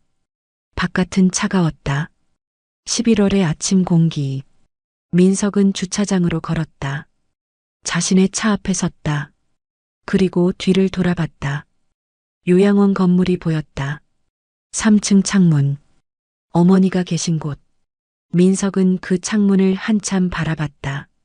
엄마, 행복하세요. 그게 민석이 할 수 있는 전부였다. 차 문을 열고 앉았다. 시동을 걸었다. 차가 천천히 움직였다. 요양원이 뒤로 멀어졌다. 민석은 룸미러를 봤다. 요양원 건물이 점점 작아졌다. 그리고 완전히 사라졌다. 고속도로. 차는 서울을 향해 달렸다. 하지만 이번에는 급하지 않았다. 천천히 제한 속도를 지키며 달렸다. 라디오에서 뉴스가 흘러나왔다. 최근 고령화 사회가 심화되면서 요양원 수요가 급증하고 있습니다. 하지만 일부에서는 요양원이 가족의 의무를 방기하는 수단이 되고 있다는 비판도. 민석은 라디오를 껐다. 듣고 싶지 않았다. 그 말이 모두 자신을 향한 것 같았다. 핸드폰이 울렸다. 수진이었다. 민석은 받지 않았다. 지금은 아무와도 얘기하고 싶지 않았다. 차는 계속 달렸다. 1시간, 2시간. 강남에 도착했다. 민석은 집 주차장에 차를 세웠다. 시동을 껐다. 하지만 내리지 못했다. 집에 들어가면 수진이 물을 것이다. 그래서 100억은? 민석은 뭐라고 대답해야 할까? 날아갔어. 엄마가 기부하신대. 그럼 수진은 뭐라고 할까? 미쳤어? 왜 못 말렸어? 민석은 한숨을 쉬었다. 그리고 차에서 내렸다. 엘리베이터를 탔다. 12층. 현관문 앞에 섰다. 문을 열었다. 여보. 수진이 달려왔다. 어떻게 됐어? 엄마 만났어? 응. 그래서 기부 막았어? 민석은 고개를 저었다. 못 막았어. 뭐? 왜? 엄마가 이미 결정하셨어. 수진의 얼굴이 굳어졌다. 그럼 100억이 날아갔어. 어떻게? 수진이 소리쳤다. 어떻게 그걸 그냥 둬? 당신 아버지가 남긴 건데 나한테 자격이 없대. 무슨 자격? 당신이 아들인데 무슨 자격이 필요해? 효도할 자격. 민석이 조용히 말했다. 나는 엄마한테 효도 안 했어. 30년 동안. 그건 그렇지만 100억인데. 수진의 목소리가 떨렸다. 우리 평생 걱정 없이 살 수 있는 돈인데. 미안해. 미안하다고? 그게 끝이야? 수진이 민석을 노려봤다. 당신 정말 한심해. 어머님한테 무릎 꿇고 빌었어야지. 빌었어. 그럼 더 빌었어야지. 용서해 줄 때까지. 그게. 민석의 목소리가 떨렸다. 그게 효도가 아니잖아. 뭐? 돈 받으려고 무릎 꿇는 게. 그게 효도야? 수지는 할 말을 잃었다. 민석은 소파에 앉았다. 나는 이제 엄마를 놔드려야 할 것 같아. 무슨 소리야? 엄마가 원하시는 게 돈도 아니고 위선적인 효도도 아니야. 민석이 천장을 바라봤다. 엄마는 그냥 존엄을 지키고 싶으신 거야. 존엄? 응. 돈 때문에 아들이 돌아오는 게 아니라 진심으로 사랑받고 싶으신 거지. 그럼 진심으로 사랑하면 되잖아. 그게. 민석이 쓸쓸히 웃었다. 이미 늦었어. 수지는 더 이상 아무 말도 하지 않았다. 방으로 들어가 버렸다. 민석은 혼자 남았다. 거실에. 그는 소파에 누웠다. 어머니가 3년간 누워 계셨던 그 자리. 천장을 바라봤다. 엄마, 이제 편히 사세요. 그게 민석이 할 수 있는 전부였다. 한 달이 지났다. 민석은 더 이상 요양원에 전화하지 않았다. 어머니를 찾아가지도 않았다. 그게 어머니가 원하시는 것이라고 생각했다. 하지만 매일 밤 어머니 생각을 했다. 잘 주무시고 계실까? 아프신 데는 없으실까? 외로우시진 않으실까? 그런 생각들이 민석을 괴롭혔다. 어느 날 오후 회사에서 일하던 중 핸드폰이 울렸다. 모르는 번호. 여보세요? 이민석 씨시죠? 저는 법무법인 정혜 변호사 김성민입니다. 네. 무슨 일이세요? 박순자 어르신의 의뢰를 받았습니다. 토지 신탁 해지 및 기부 절차 관련해서요. 민석의 가슴이 철렁했다. 정말 기부하시는 거예요? 네. 어르신 확고한 의지십니다. 어디에? 기부하시는데요? 무연고 노인복지재단입니다. 요양원비 지원, 의료비 지원 등에 사용될 예정입니다. 민석은 말을 잃었다. 그리고 변호사가 말을 이었다. 어르신께서 한 가지 당부 말씀을 전해달라고 하셨습니다. 뭐라고요?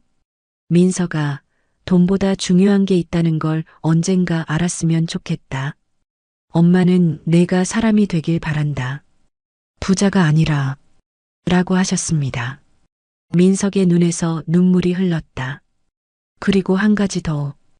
이 돈은 너를 위한 것이 아니라 너 같은 아들들 때문에 버려진 노인들을 위한 거다. 부디 다른 엄마들은 엄마처럼 외롭지 않길 바란다. 라고 하셨습니다. 전화가 끊겼다. 민석은 책상에 엎드렸다. 그리고 울었다. 사무실에서, 사람들이 보는 앞에서. 하지만 상관없었다. 민석은 깨달았다. 어머니가 진정으로 위대한 분이라는 것을. 100억을 버릴 수 있는 용기, 아들을 버릴 수 있는 결단, 그리고 다른 이들을 위한 희생. 그게 바로 어머니였다. 민석은 자신이 너무 초라했다. 평생 돈만 쫓아 살았다. 성공만 추구했다. 하지만 정작 중요한 건 놓쳤다. 사람됨, 인간성, 효심. 이사님 괜찮으세요? 직원이 물었다. 괜찮아. 괜찮아. 하지만 괜찮지 않았다. 민석은 가방을 챙겼다. 오늘 조퇴합니다. 사무실을 나왔다. 엘리베이터를 탔다. 지하 주차장으로 내려갔다. 차에 올랐다. 그리고 무작정 달렸다. 목적지도 없이 그저 달렸다. 어느새 차는 요양원 근처에 와 있었다. 민석은 차를 세웠다. 요양원이 보였다. 3층 창문. 어머니가 계신 곳. 민석은 차에서 내리지 못했다. 그저 바라만 봤다. 1시간, 2시간. 해가 지고 있었다. 창문에 불이 켜졌다. 어머니의 방. 민석은 눈물을 닦았다. 그리고 조용히 중얼거렸다. 엄마, 사랑해요. 이제야 알았어요. 하지만 그 말은 더 이상 어머니께 닿지 않았다. 민석은 차를 돌렸다. 요양원이 뒤로 멀어졌다. 그리고 완전히 사라졌다. 그날 밤, 요양원 302호실. 순자는 창가에 앉아 있었다. 밖을 바라보고 있었다. 주차장에 검은 승용차가 한 대 서 있었다. 몇 시간째 그 자리에. 순자는 알고 있었다. 민석이라는 것을. 하지만 내려가지 않았다. 불러오지도 않았다. 그게 아들을 위한 것이라고 믿었다. 차가 떠났다. 순자는 한숨을 쉬었다. 여보, 그녀가 중얼거렸다. 우리 아들, 언젠가 사람 될까요? 대답은 없었다. 하지만 순자는 믿고 싶었다. 언젠가 민석이 진정한 사람이 될 거라고. 돈이 아닌 사람을 먼저 생각하는 사람.